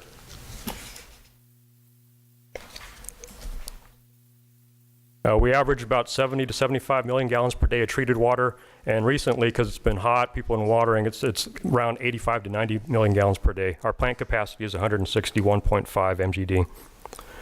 The low chlorine disinfectant levels in the water system, that's bad. It's the second line. Low chlorine disinfectant, it can lead to boil water notices. So the 100% that's shown in the second line shows that 100% of our water quality readings at every sample site from Cal Allen to the island exceeded the minimum environmental regulatory requirements for over 2 years straight. This is testament to the hard work and the caring by your city's water team, who monitor the system 24/7 and work really, really hard to ensure the water in the system remains fresh. The water and the wastewater main breaks, those happen daily, and more so when the soil dries out like it has been lately. Lately, we've been doing like 15 to 20 water main breaks per day because it's so dry right now. Our maintenance alliance team, they quickly mobilize for these emergencies, and they're typically on site with equipment in less than 1.5 hours working to restore service.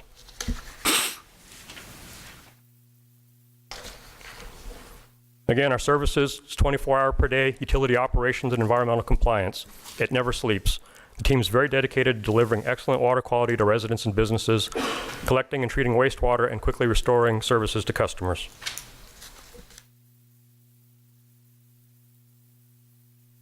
This is a pie chart of a proposed FY20 budget of $232 million.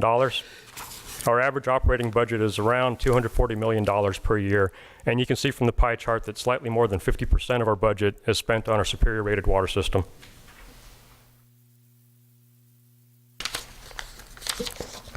This is a breakdown of the water utilities core services. Approximately half is spent on our raw water supply and the treatment of water and wastewater. The other half is spent on the underground pipe systems, water distribution, wastewater collection, and the stormwater system. The next 3 slides propose enhancements to improve our services and operations, primarily by replacing contractors and by converting temporary employees to permanent full-time employees to accomplish more work in-house. Direct savings are realized by hiring staff to accomplish work in-house rather than using contractors. We estimate it's 40% cheaper to do the work in-house. And converting temporary positions to full-time employee positions has a lot of merit. Our water utilities department, we maintain a very low vacancy rate, around 7 to 8% for our permanent employees roster, and we try to augment our staff with about 65 temporary employees each year to help provide core services. We found that temporary employees are hard to find, especially the higher skilled employees that are needed in water utilities. The temporary employees are also hard to keep because of federal law requirements that limit their employment period, plus the reality is they often move to other jobs. We want a workforce of higher skilled permanent employees who want to stay in Corpus Christi working for the city. Utility systems work is never ending, and it's more cost effective to do the work in-house rather than with contractors.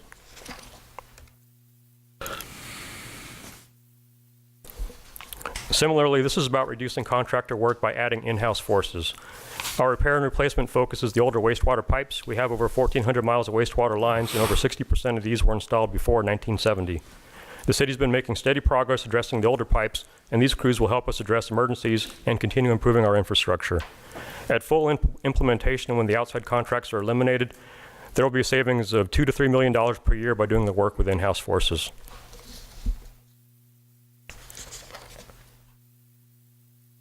Adding an additional stormwater crew and equipment will improve maintenance, repair, and construction services. This additional crew will augment the grading, mowing, and repair of our stormwater infrastructure, which continues to expand as our city grows. Now I'd like to introduce Ms. Reba George, Assistant Director of Support Services for our department. She'll provide a brief overview of the proposed utility rate changes.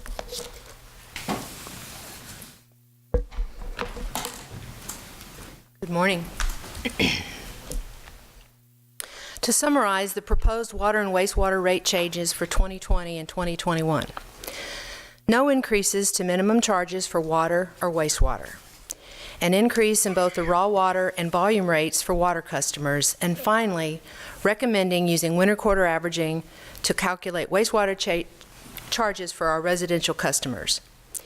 In regards to a timeline to implement a winter quarter average for wastewater, our plan is to notify customers early this fall that a winter quarter average will be calculated based on average usage over 3 months of December 2019 and January and February of 2020.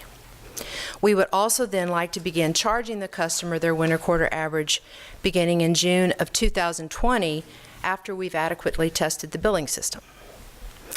We will return to you in September for a public hearing and a first and second reading ordinance to finalize water and wastewater rate adjustments. The adjusted rates would go into effect January 2020 through the end of 2021.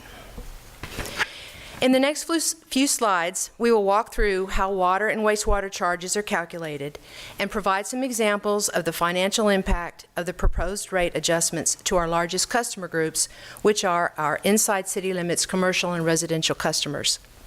We will also then briefly discuss the implementation of a stormwater utility fee. First, to our water charges. There are 3 basic components: a minimum charge, a raw water charge, and a volume charge. The minimum charge is based on meter size and includes the first 2,000 gallons. In this example, today, we are going to use $12.70, the most common residential size meter. Again, we are not proposing any adjustment to our minimum charge for water. The raw water charge is based on an amount per 1,000 gallons. In this case, our proposed adjusted raw water rate of 1.072.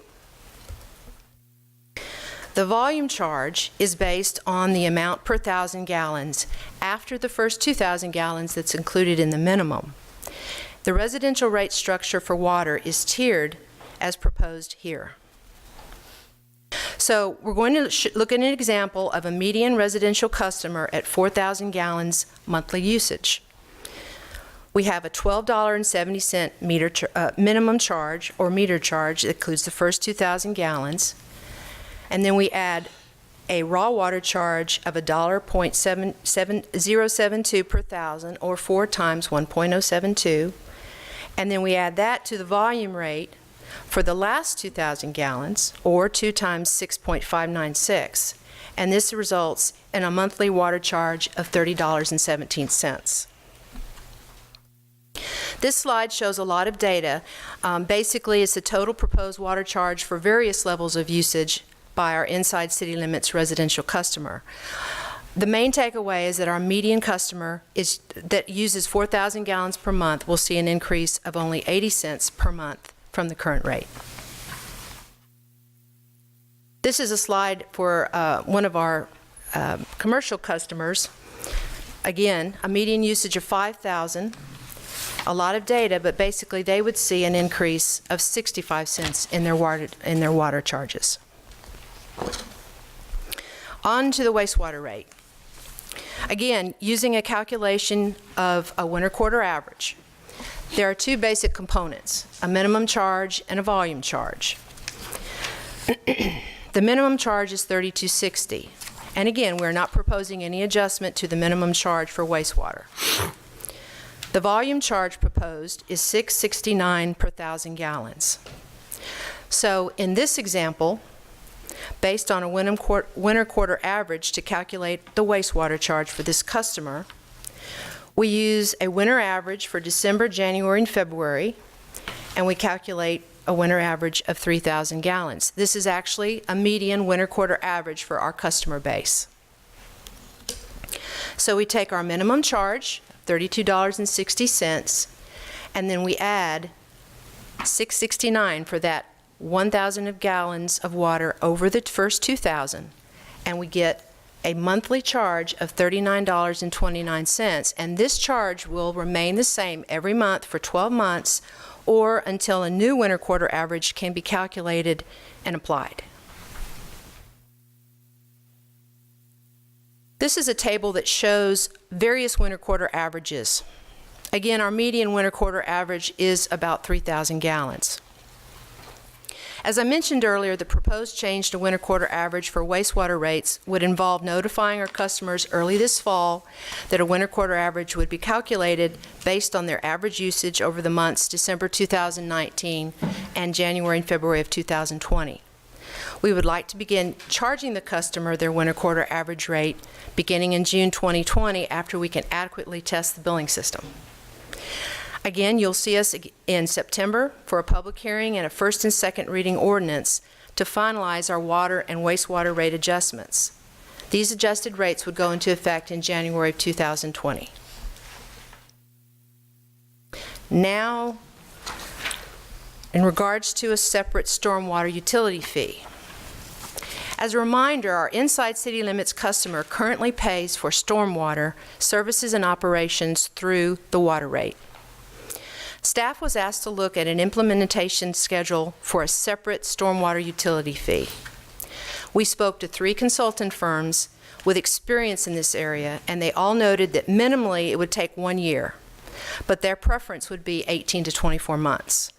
Because population size adds to the complexity and time needed to develop an acceptable rate structure, and then to apply that to the many lots that will be charged that stormwater fee. Now I'd like to turn it over to J.J. Hart, Chair of the Rate Advisory Group formed earlier this year. He's volunteered many hours and given up many hours over the last 9 months, and I personally want to thank him. Thank you. Thank you, everybody. So, J.J. Hart, I am the last speaker, so it's almost over.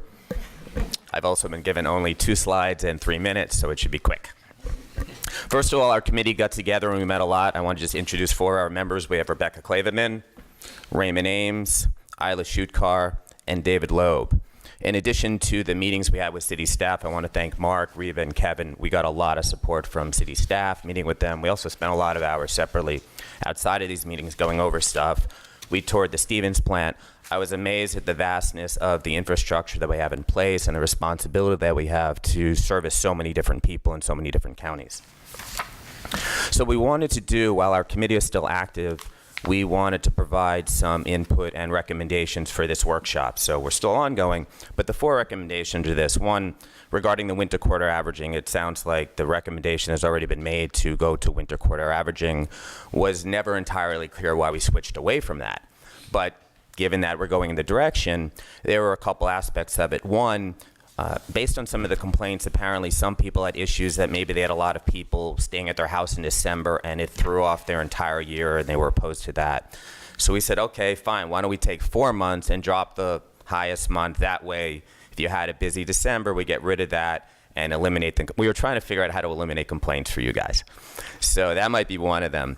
And the other one, which Reba also alluded to, was that in the past, when we had the winter quarter averaging, we didn't implement it till the following January. And then by then, it had to be explained to people that were looking at your rates from a year ago.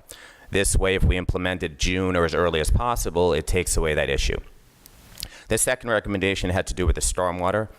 And while we didn't discuss, or we discussed, but we don't have an answer on exactly how to calculate it, we thought there were 2 aspects of breaking out stormwater in the bill. One, the more information that you give to the customer and the user, the better they understand. People get their bills, they don't know what they're paying for entirely. So the more you break out, they can better understand what they are paying for. And the second part is right now our stormwater is included in the water rate, which artificially inflates our water rate.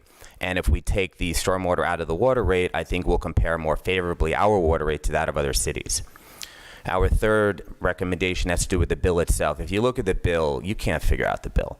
I mean, you could add up stuff together, but you don't know why things are calculated. I mean, we went through stuff in this committee, and Reba actually had to break stuff out and cross-reference things. The more information that we give the residents to understand what they're paying for, I think it would be better. We don't do a great job of marketing our utilities department, and I think there's a lot more to it that if people understood what they were paying for, it would make a lot more sense. Right now, people might wonder why they're paying anything for water when they don't use it for a month. They have to understand that a lot of work goes into making sure that when they do turn on the faucet, water comes out. And I think that the more information in the bill and the marketing of the department would be very important. And the last thing we discussed was the implementation or the discussion of having a committee look into impact fees, which would more accurately assess the cost of the infrastructure to the developers and the new users and take some of the burden off of the utilities department. So that summarizes our 4 recommendations and my 3 minutes, so I'll turn it back to Reba.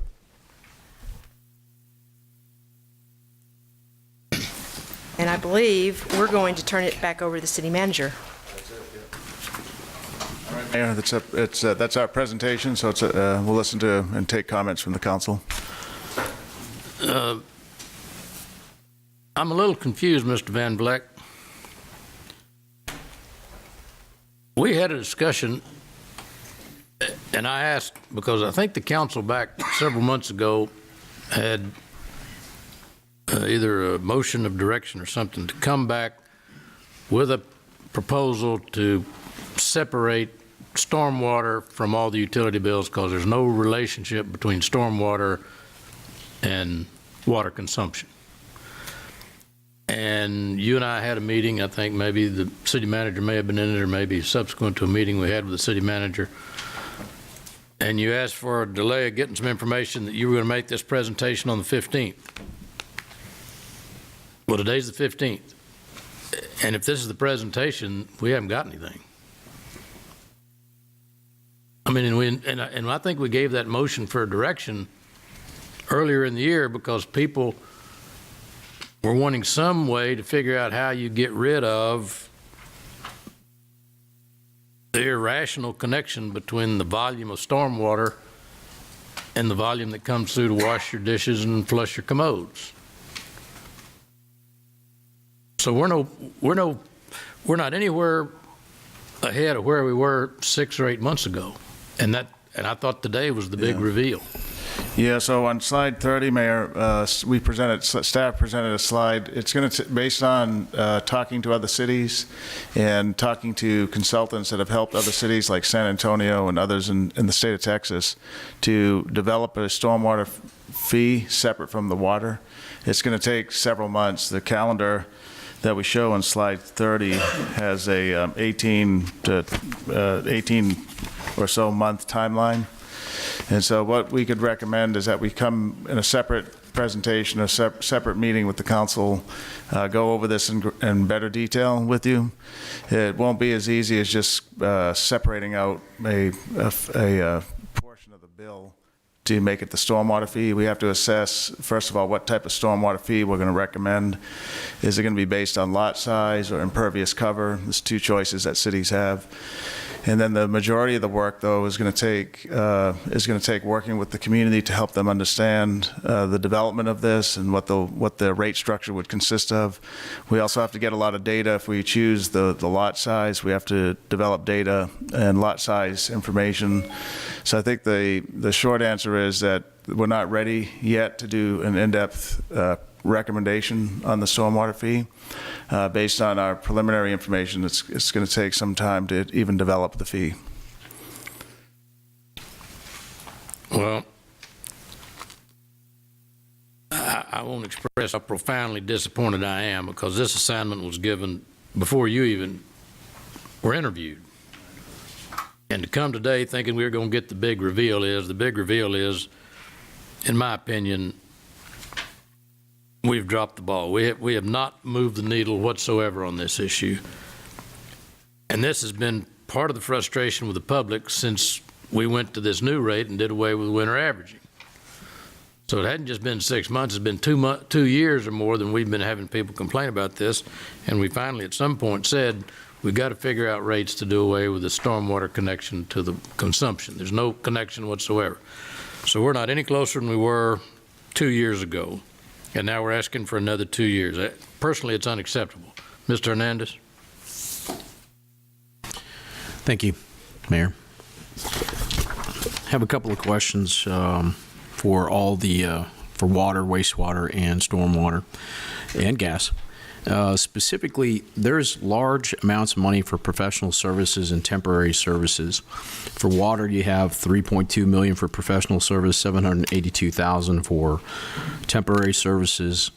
For wastewater, you have $915,000 for professional services, $797,000 for temporary services. Stormwater, $727,000 for professional services and $103,000 for temporary services. What exactly, I mean, I think, and this isn't just your department, I'm not picking on you or anything like that. There's a lot of this in terms of that. I think maybe we have an understanding of how many, what we're actually using these for, and if some of this stuff could be brought in-house, but I'll let you give your explanation on it. So the professional services, a lot of that is for the engineering design contracts and other consultants. We will have to get back to you on the details of it, because you listed a lot of things there, and we can get a summary of where all that money is going for and what it's being used for. So a lot of this, I would assume some of that would be part of your capital improvement programs and would come out of that budget there, but this is in the operating budget. So are you simultaneously doing both at the same time? Yes, sir. Yes, we have design consultants that are also a part of our operating budget. For water and wastewater, it's primarily the lines, the underground lines that we have a couple of architect engineer firms. Okay, so, and then the temporary services, are we looking at, are we hiring temps? I'm not sure about that one, sir. I'll have to get back to you on that. It's a significant amount. We're, between both your between all three departments for that, we're $2 million, roughly around $2 million for temporary services. Next question, well, if you can get back to me on that, please. I will, yes, sir. I guess just for information, we do have about 65 temporary employees, but that probably doesn't add up to the whole thing there. Just FYI. 65 temporary employees? Yes, sir. That's what we try to fill. We have a pretty high vacancy rate with it, so it's probably more around like 40, 45, and that's spread across water, wastewater, and maintenance of lines. Okay, is this something that I guess our HR department needs to work with them to? Yeah, well, in the budget, and especially in solid waste, we converted a lot of the temporary employees to full-time employees. My assessment and the assessment of the departments as they presented to me as we developed the budget this summer is that we seem to have a lot of temporary staff in our operations. That has led to higher costs because you're training somebody every 6 months. The cost to bring somebody in, to get them background checked and processed to be an employee, and then they start the job, and then a few months later, they're out of the job. So you're going to have like a cycle to where they're temporary employees for a specific period of time. They work out, you keep them. If they don't, you get rid of them. Well, it's not even that. It's that because of federal law, federal wage laws, you can only keep them on for so long in a calendar year, and you have to bring new people on. So we're looking at converting temporary staff to permanent staff, and we did some of that in the solid waste department. I think some in this operation as well. So we need to further review it. If it'll make you feel any better, the county's going through a similar process. Yeah. I just heard that this morning. Okay, the next question I have for you, and I won't berate the overtime. There's overtime issues here as well, but we've already addressed that. You have reserve appropriations for $250,000 in water, $750,000 in wastewater, and $250,000 in stormwater. Can you describe what this reserve appropriation is? I can't, sir. I'll have to get back to you on that one. What's in the reserve appropriations? That's going to be just for unexpected things that come up during the year. For anticipate. $750,000 that's going to be kind of like a slush fund. Is that what you're saying? I wouldn't call it a slush fund. We what had else a would you main call it? breakout at Saratoga and Cimarron a few months ago that cost. Now, aren't we required to have a specific amount of reserve? I think it's 25% for utilities. Isn't that? That's correct. Yes, okay, so if we have that, why do we have this? But we wouldn't have to, if something like that occurred, we wouldn't want to have to come back to council and with an agenda item. We would just be able to fix it. Could it be an emergency? You'd still have to have approval if you're going to spend more than $50,000. Well, we come back with a contract, but if it was an emergency, we would. Is that an appropriate amount? $750,000 for just a reserve fund where there's nothing assigned to it? No. I think this is in the wastewater or the water? Okay, well, you have water of $250,000, you have wastewater of $750,000, you have stormwater of $250,000. I think wastewater is about an $80 million budget, if I remember correctly. So I don't think that's too far out of line for a reserve. I think, I mean, if we're duplicating reserve balance, this is a reserve balance, reserve fund on top of reserve fund. So Councilman, what this is, it represents less than 0.003% of the operating budget, and it's an appropriation that allows the department, the utility department, that's a 24/7 operation, to have the authority to take care of situations that happen unexpectedly. You could have a water line break, you could have a sewer break. So it allows us to bring contractors in immediately and address the situation. I don't see that in the gas department. Because they don't have as big of an operation. They don't have reserve. They don't need a reserve fund. What's that? The gas department doesn't need a reserve fund. You probably probably have a reserve. A lot of this budget item we have going into our capital improvement projects. So it actually okay, because there's not actually a line item budget for reserve appropriations in gas. Yeah, there is, but we've actually had to use a lot of that last year for the budget issues we had with the billing system, and it was absorbed in that. Yeah, so, if you look at the water utilities budget, it's a very big operation, Councilman. The gas is significantly smaller. Okay, the reserve, the account number I'm looking at for the reserve appropriations is 540500. That line item I don't see in the gas department at all. I don't think they had one for fiscal year 20. Yeah, is there an org number on that? That 80,000. You don't have one there in your budget at all.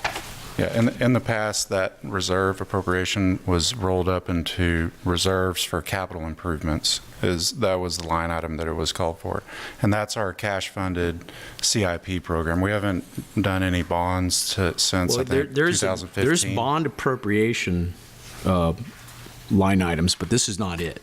This is something different. Or I'm sorry, capital improvement. I can get back if we to can you get on some that. clarity as to what the appropriate amount here is for this, because I mean it seems like this is just stashed away cash for something that may happen when you're required to have 25% as a utility anyway. Well, let me just say, as a matter of policy, we are to provide a budget that doesn't put handcuffs on you to respond to emergencies. And there may be a $100,000 something happened at 3 o'clock in the morning that is ultimately going to be there. And I'm certainly not interested in having to call council meeting at 3:30. And I doubt you'd get a very good response, maybe not even a quorum. You've got to have the flexibility to deal with it, as long as the notification is ultimately given to the council and whatever it takes to process. I mean, the size of this city and the services that we're providing in water and wastewater and that sort of thing, you've got to have the ability to react on a moment's notice. And if there's a sense that we're abusing it, then there will be consequences for that. I haven't ever sensed that to this point in my career up here. And the notification comes pretty quickly after something's done like that. So I think as a policymakers, we don't need to be setting policies and hamstring the people delivering the services, the ability to deliver the services under whatever circumstances they find themselves. And I'm willing to take the political heat if somebody says, well, that sure seems like a big pot of money you've got sitting over there. Well, okay, we'll reduce that pot of money, but when water's coming through your house, we'll just wait until we can get a meeting to call for budget appropriations to amend it to allow them to come out and fix it. Or do you want me to fix it and then we'll talk about it later? So, one, we've got to provide efficient operations for our city, but we've also got to provide you the ability to respond, whichever department it is, under emergency situations. And if you've got a $90 million operation out there, $750,000 I don't think is out of line. But that's a policy decision. I'm not interested in getting down in the weeds on the thing. But anyway, let's move on. What other questions you got, Mr. Hernandez? Well, before you interrupted there, I would like to know what the policy is in terms of having this reserve allocation. And, you know, I think it's the city council's responsibility to understand the budget. We approved the budget. It's not just about getting into the weeds. It's about making sure we're spending money appropriately. And so this is one of those things where I need to have a better understanding of what our policy is on having these reserve funds on top of reserve funds that we're already required to have. So if we can get some clarity as to that, and, you know, understanding that one of your utilities doesn't have that, and these ones do. So there's not a consistency across the departments. So if we can have some better clarification, maybe a policy on what that should be like and what it should actually be used for. There's no, I don't know what it's actually used for. If it's just specifically for emergencies, from what I've seen in the last year's budget, this was actually used for other stuff other than emergencies. So even if it's not used for emergencies, what is it used for? Is it strictly for emergencies? Is that the policy? Yeah, it's not real. There's really no council. There's nothing here for this. So here we're approving. Councilman, if I can, there's no set policy on the appropriation level, but it is, as we explained, it's the business of running a utility department is real unpredictable. This represents a small fraction of the total budget for the year, but it's not money we're going to spend. It's a reserve in case something happens. If we have a water line break, a sewer line break, if a piece of equipment or pump, I mean, you guys have vast amounts of equipment, pump station, lift stations, pipes all over the place. So what we can do is show you what we've spent, what has been the history on spending in that category. And there is a reason why they have this limit. They just didn't make it up. It's probably based on prior year's expenditures in this unforeseen category. So we'll provide that to you. That may help. I mean, the bottom line is if you don't spend it, it carries over to the next year. I mean, it's a pretty simple policy. You don't spend it, it carries over. All right, next question, and then we got some others to move on. Okay, there's some specific questions I have on some of the individual items. You have improvements other than building to the Stephen filter plant for $1 million, which is $750,000 over last year's budget.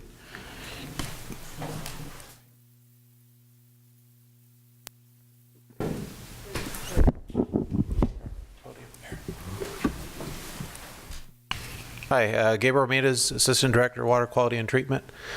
So the $1 million and the other improvements other than building, well, that's dedicated to is some of the dredging that we're going to need to be doing in the pre-sedimentation basin. That hasn't been done in over 20 years. It's general maintenance and housekeeping of the water treatment facility. And it's actually something that the Texas Commission on Environmental Quality looks at, is the cleanliness and housekeeping, general appearance of the facility. Okay, you have some other things in here that outside legal counsel in the water department. Is that, how does that work with the? Yeah, we have numerous contracts with the city of Beeville and others. In fact, we're close to litigation with one of our providers today because they don't want to pay the rate. So we use outside counsel that has an expertise in water contracts. Okay. When we have to. All right, and the last question I have, you have an executive director and a director over water. Is there? It's water utilities, sir. Water utilities. Sure. Is there some? And this is probably a question for the city manager. Yeah, the organizational chart that exists prior to my arrival had an executive director, Dan Grimsbow. He oversees several of the directors and assistant directors over the utilities. So that includes water, wastewater, stormwater, and maintenance of lines. What's that? Services. And maintenance of lines. So that's the organizational chart that exists today. Okay, thank you. Ms. Guajardo? Thank you, Mayor. Let's see here. My question is, Mr. Hart, thank you.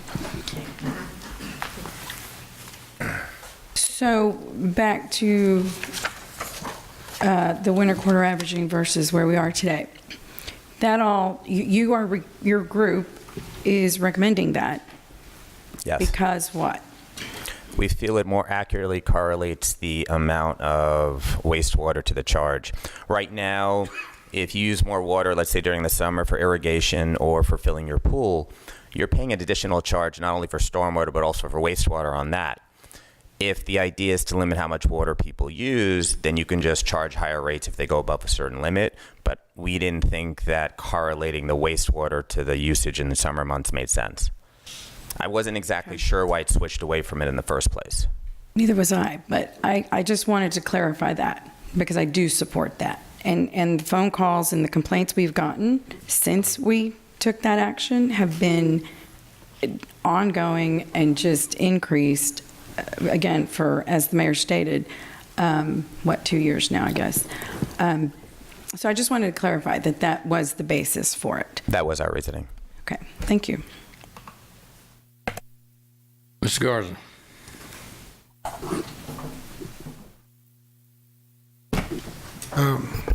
First off, I want to just commend the gas department for all the work that they're doing in-house versus contracting. I think that our gas division is actually, and our gas distribution lines are actually in pretty good shape, and everything that you've done over the last few years indicates that we're not having to spend as much as we would have otherwise spent had we not maintained our lines to its current standards. We didn't have, I know we had some metering issues, particularly with water meters, but your meters we don't have any automated meter reading in terms of gas? Yes, we do have automated meter reading in gas. And we went through what water went through about 3 or 4 years ago with our AMR system, because they were all installed in a 2 or 3 year time frame. Our MTUs on our AMR system last a little bit longer than water because they're not underground. And we had a lot that failed, so we had an increase. Right now we have about 2,800 left that we need to go replace, but those are on those obsolete meters that we need to get more meters for replacement with. All those meters are getting read every month during the winter, and then we read them every 2 or 3 months during the warmer time periods, because with gas, normally in the summer, the residential customers, they don't even use 1 unit. Normally they use around 1 MCF. So during the summer, we can spread that meter reading out, but they are getting read and recorded. And you've got a program going forward to eliminate the issues you had 3 or 4 years ago when you had the same meter reading issues that we had? Yes, and that's part of our enhancements. Okay. Yeah. The other thing is, just for my own personal information, I guess, the gas chiller program, which I think is a good program, do we have any initiatives to be able to possibly change out some of our air conditioning systems in our city facilities so that we utilize our own? The gas department chiller was kind of the way to get their foot in the door on these gas-fueled, air-cooled gas chillers. And they actually, this company is starting to kind of more market in Texas. They've been out of Texas for some time, and we wanted to put them in at our facility so that we could test them out and offer it as an option for other facilities. These are 5-ton unit packages, so you could actually use them on a large residence as well. So there's a lot of options on the system. You're able to calculate some sort of cost savings in terms of yes, we can, energy. and we'll be getting more data. We have a little bit of small minor things that we need to do with our air ducting in the gas department building. And once those little minor issues get resolved, we're going to start tracking the data, and we can get a real good number on how much we can save in other city buildings. The good thing about those units is they're scalable. So in the past, you were only able to use a gas chiller in like 40 tons or a very large building. Mm-hmm. Well, these are 5-ton units, so you could use them in a senior center or something smaller. Okay, great. Well, thank you very much. The other thing I'd like to just say, I'd like to thank the committee or the group, JJ and David, for your work on the rates. I think going back to winter averaging, I think, is a great step in the right direction. We've created all kinds of problems for people who actually want to keep nice yards and want to be able to enhance the beauty of the neighborhoods, and we were punishing them by charging them across the board for. Yeah, I think that was a misstep that we took. I certainly feel that way. So going back in the right direction, I think is a good thing to do. I just hope all the metering issues that we had in water is behind us so that we can get the right revenue that we expected to get when we first saw those rate increases, and we can actually start to cash fund all the improvements that we need to make to our water distribution system. Sir, I just want to clarify that the meters are actually good. Okay. Since I've been here almost 1 year, we've done over 400 water audits, meter audits, and 100% of the meters have worked. They're mechanical. It's MTU. Sometimes we have some issues, so it's really, we've been working with the utility billing office to try to make sure that all the data, and with the IT department to get to the bottom of the billing issues, and I think they got that resolved. But the meters, 100% of the meters since I've been here almost 1 year, they've all worked. So the issues were the transmitting equipment, right? I think it's within system. Yeah, it might be the data control units. Or There was still something wrong with yes, sir. our meters. It's a team meter effort, sir. system. Yes, sir, between IT, finance, and water utilities and gas department. Yes, sir. And so with that system, with that overall system, there has been an issue. But the meters themselves, they've been working. People blame the meters often. That's the only reason why I bring it up, sir. Well, whatever part of it that we neglected or that we didn't maintain the way we should have, I'm just hoping that we've initiated a program to be able to make sure that they are, sir. we have a reliable. That's the same thing for gas. The gas meters are very reliable. They accurately read. Usually when they fail completely, and then we'll get a 0 read, or they'll fail under the reading. But just want to make sure that was pointed out. Okay, thank you. Mr. Hunter. Mayor, thank you. I think that they just answered all my questions, so thank you.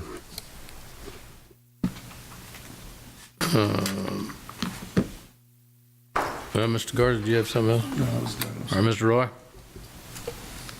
Yes, thank you, Mayor. I wanted to address the rate advisory group. So the group was appointed in January of 2019. Will you continue to operate, or is your job done at this point?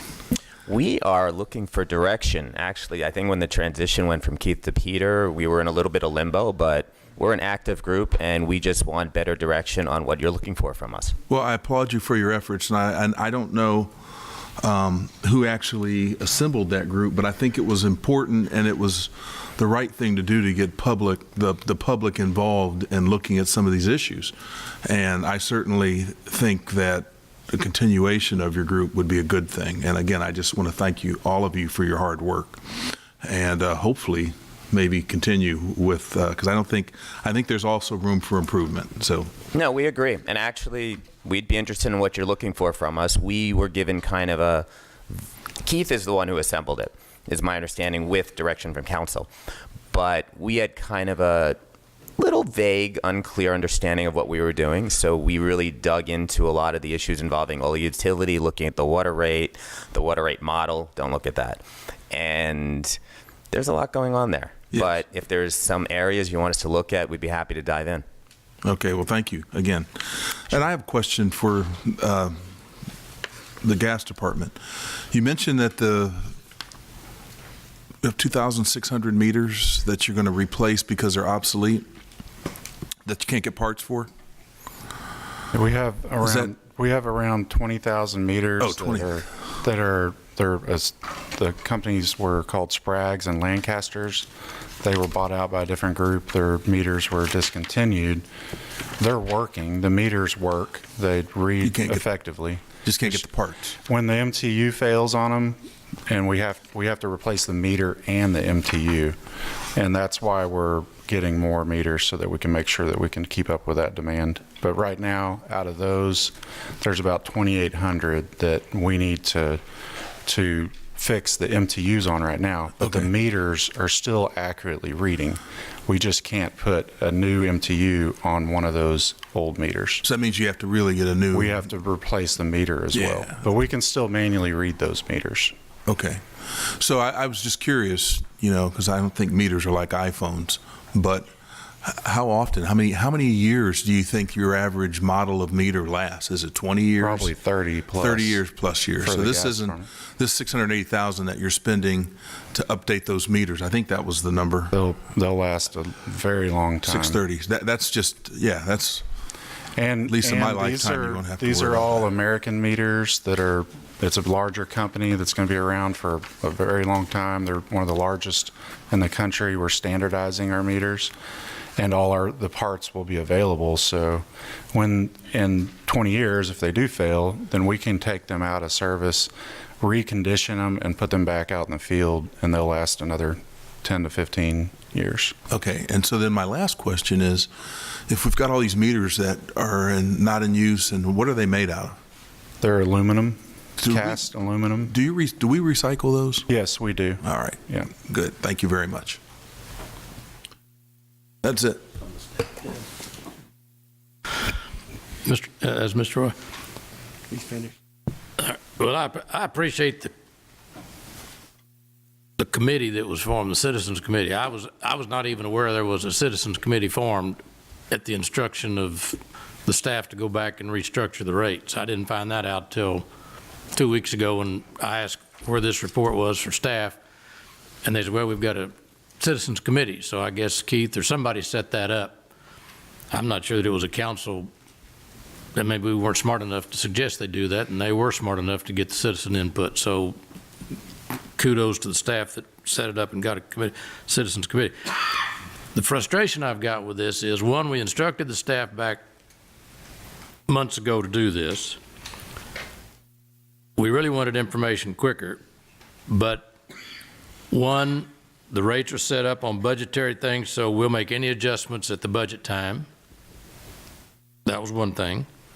And two, we're in the middle of this billing fiasco, so we really can't do anything, but it all will be cured at the new budget time.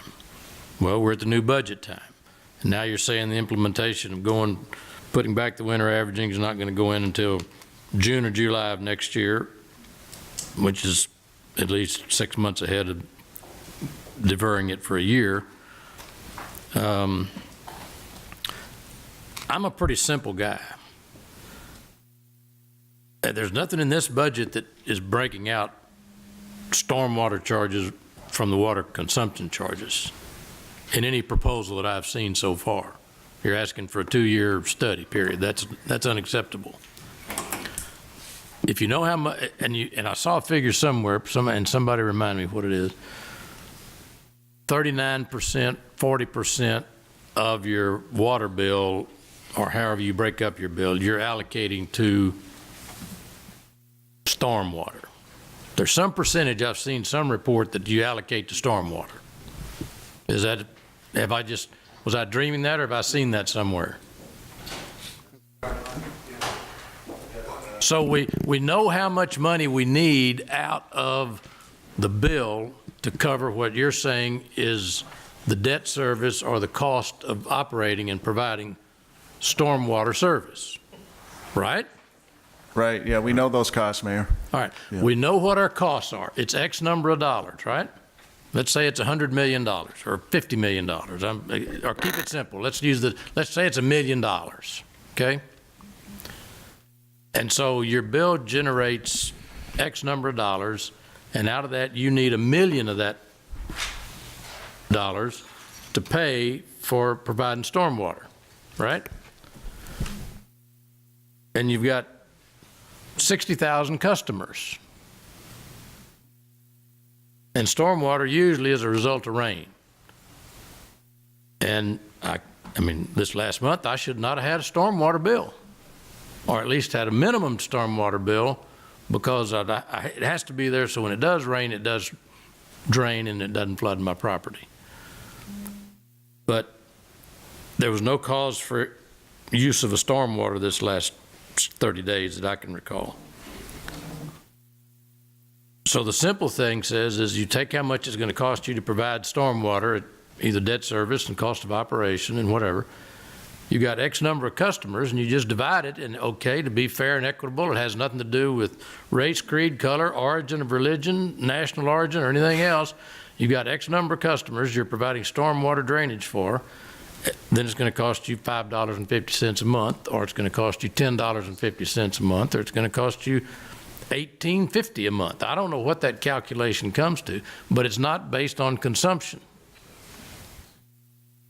I mean, I'm a pretty simple guy, and maybe I'm too simple, or other people call me stupid, but I don't understand why it takes people with a lot more brilliance than me 20 months to figure something out. Mayor David Loeb, I was a member of the committee, and I guess I'm the commercial representative. This is a role I inherited from my father, who died 5 years ago, and who started on city stormwater committees when he was younger than I am now. The simple answer is if you go the consultant route, you will not end up with a stormwater fee. It has been tried 5 times before. It has always ended in failure, and we talked about this a lot, and we kind of took the short path to what your recommendation was you wanted stormwater to appear on a bill separately from water.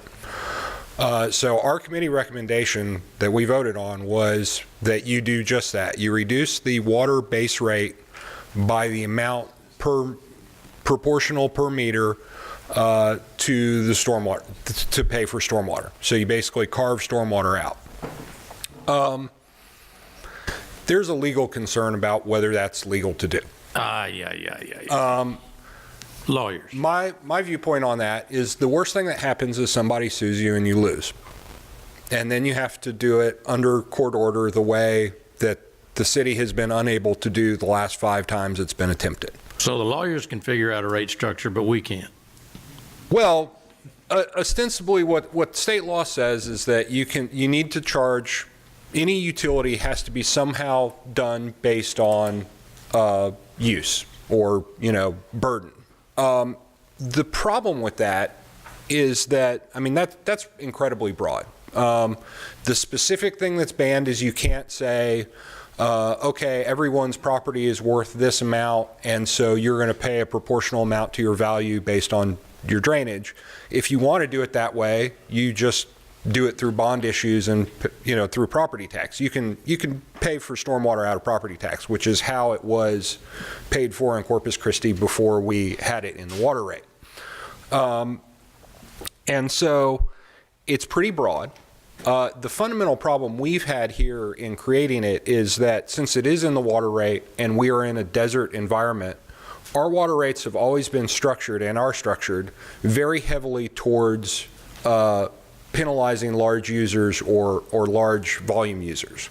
So, we have a water structure. If you went and looked at our water rates compared to other cities, people who use 2,000 gallons of water in other places probably pay a lot more proportionately than they do in Corpus Christi.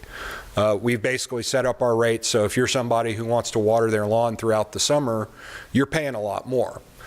The problem with pulling stormwater out of that then is that in the process of pulling stormwater out in any sort of proportional method, or if it's not out of that base charge, if you're pulling it out of the per gallon rate, or if you're pulling it out in such a way as to create a stormwater system like other Texas cities have, which is either based on impervious surface or land area, you fundamentally shift a lot of the burden very quickly between different user types. The easiest way to put it is if you're a low-use commercial or residential user, say a little insurance office or grandma who lives in her 1,200 square foot house and pays a base rate water bill, your bill is going to go up tremendously.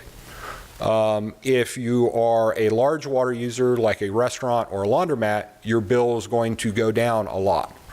And that is why every attempt to do this in the past with a consultant doing this is a fair way to charge stormwater has failed, because people inevitably see the math and go, wait a second, I can't pay $20, I'm on Social Security, I can't pay $20 a month more for my utility bill. Or guys in my business, we see, I went back as part of this process, I pulled the last rate model that got for the last proposal for instituting that system.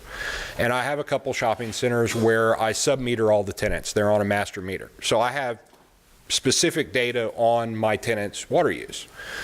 And I pass that water use, I pass those charges on to them, so it's not on me, it's not what I pay, it's what they'd pay. And so I took that math and I said, okay, what would it do to all these guys' rates?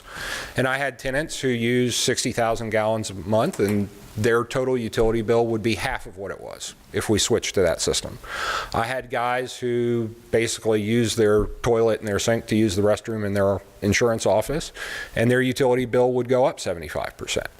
So that's the fundamental, and that was the issue that we grappled with. And that's why our suggestion is basically, try the short and easy path where you basically just split the bill. Nobody's paying anything different. One thing I learned after we passed the street fee when I was on the council with Councilman Garza was there were a bunch of lawyers set up to sue us if we passed the street fee. And they had, they were figuring out how to do it. And when we passed it, it was like $6 a house. And one of them, who I'm very good friends with, came back and he said, wow, you guys were crafty on that. And I said, what do you mean? And he said, well, there's a state law that says if you pass a utility charge and it's less than $100, you don't have a cause of action. So the guy I had that, was insulted by the idea of you guys having a street maintenance fee didn't have a cause of action because all he had was a house. So my take on, and I realize lawyers have concerns and it's their job to tell you that, is if you do what we recommended, which was just carve it out and make sure nobody's paying anything different, then I don't know what the cause of action anybody has is, because, and I'm sure Councilwoman Guajardo can tell you this, it is, typically a judge wants to see how you've been damaged. And if your bill's not changing, I don't know what the damage is. Now, I realize it's not a perfect system, and it would be wonderful if we had a perfectly fair system, but I can tell you from 9 months of all of us looking at it, none of your utility charges are perfectly fair, because fair is a moving target, and you don't, everybody can have a different notion of what fairness is and equity. And so there is a short path for you guys. Your staff has a lot of concerns about it.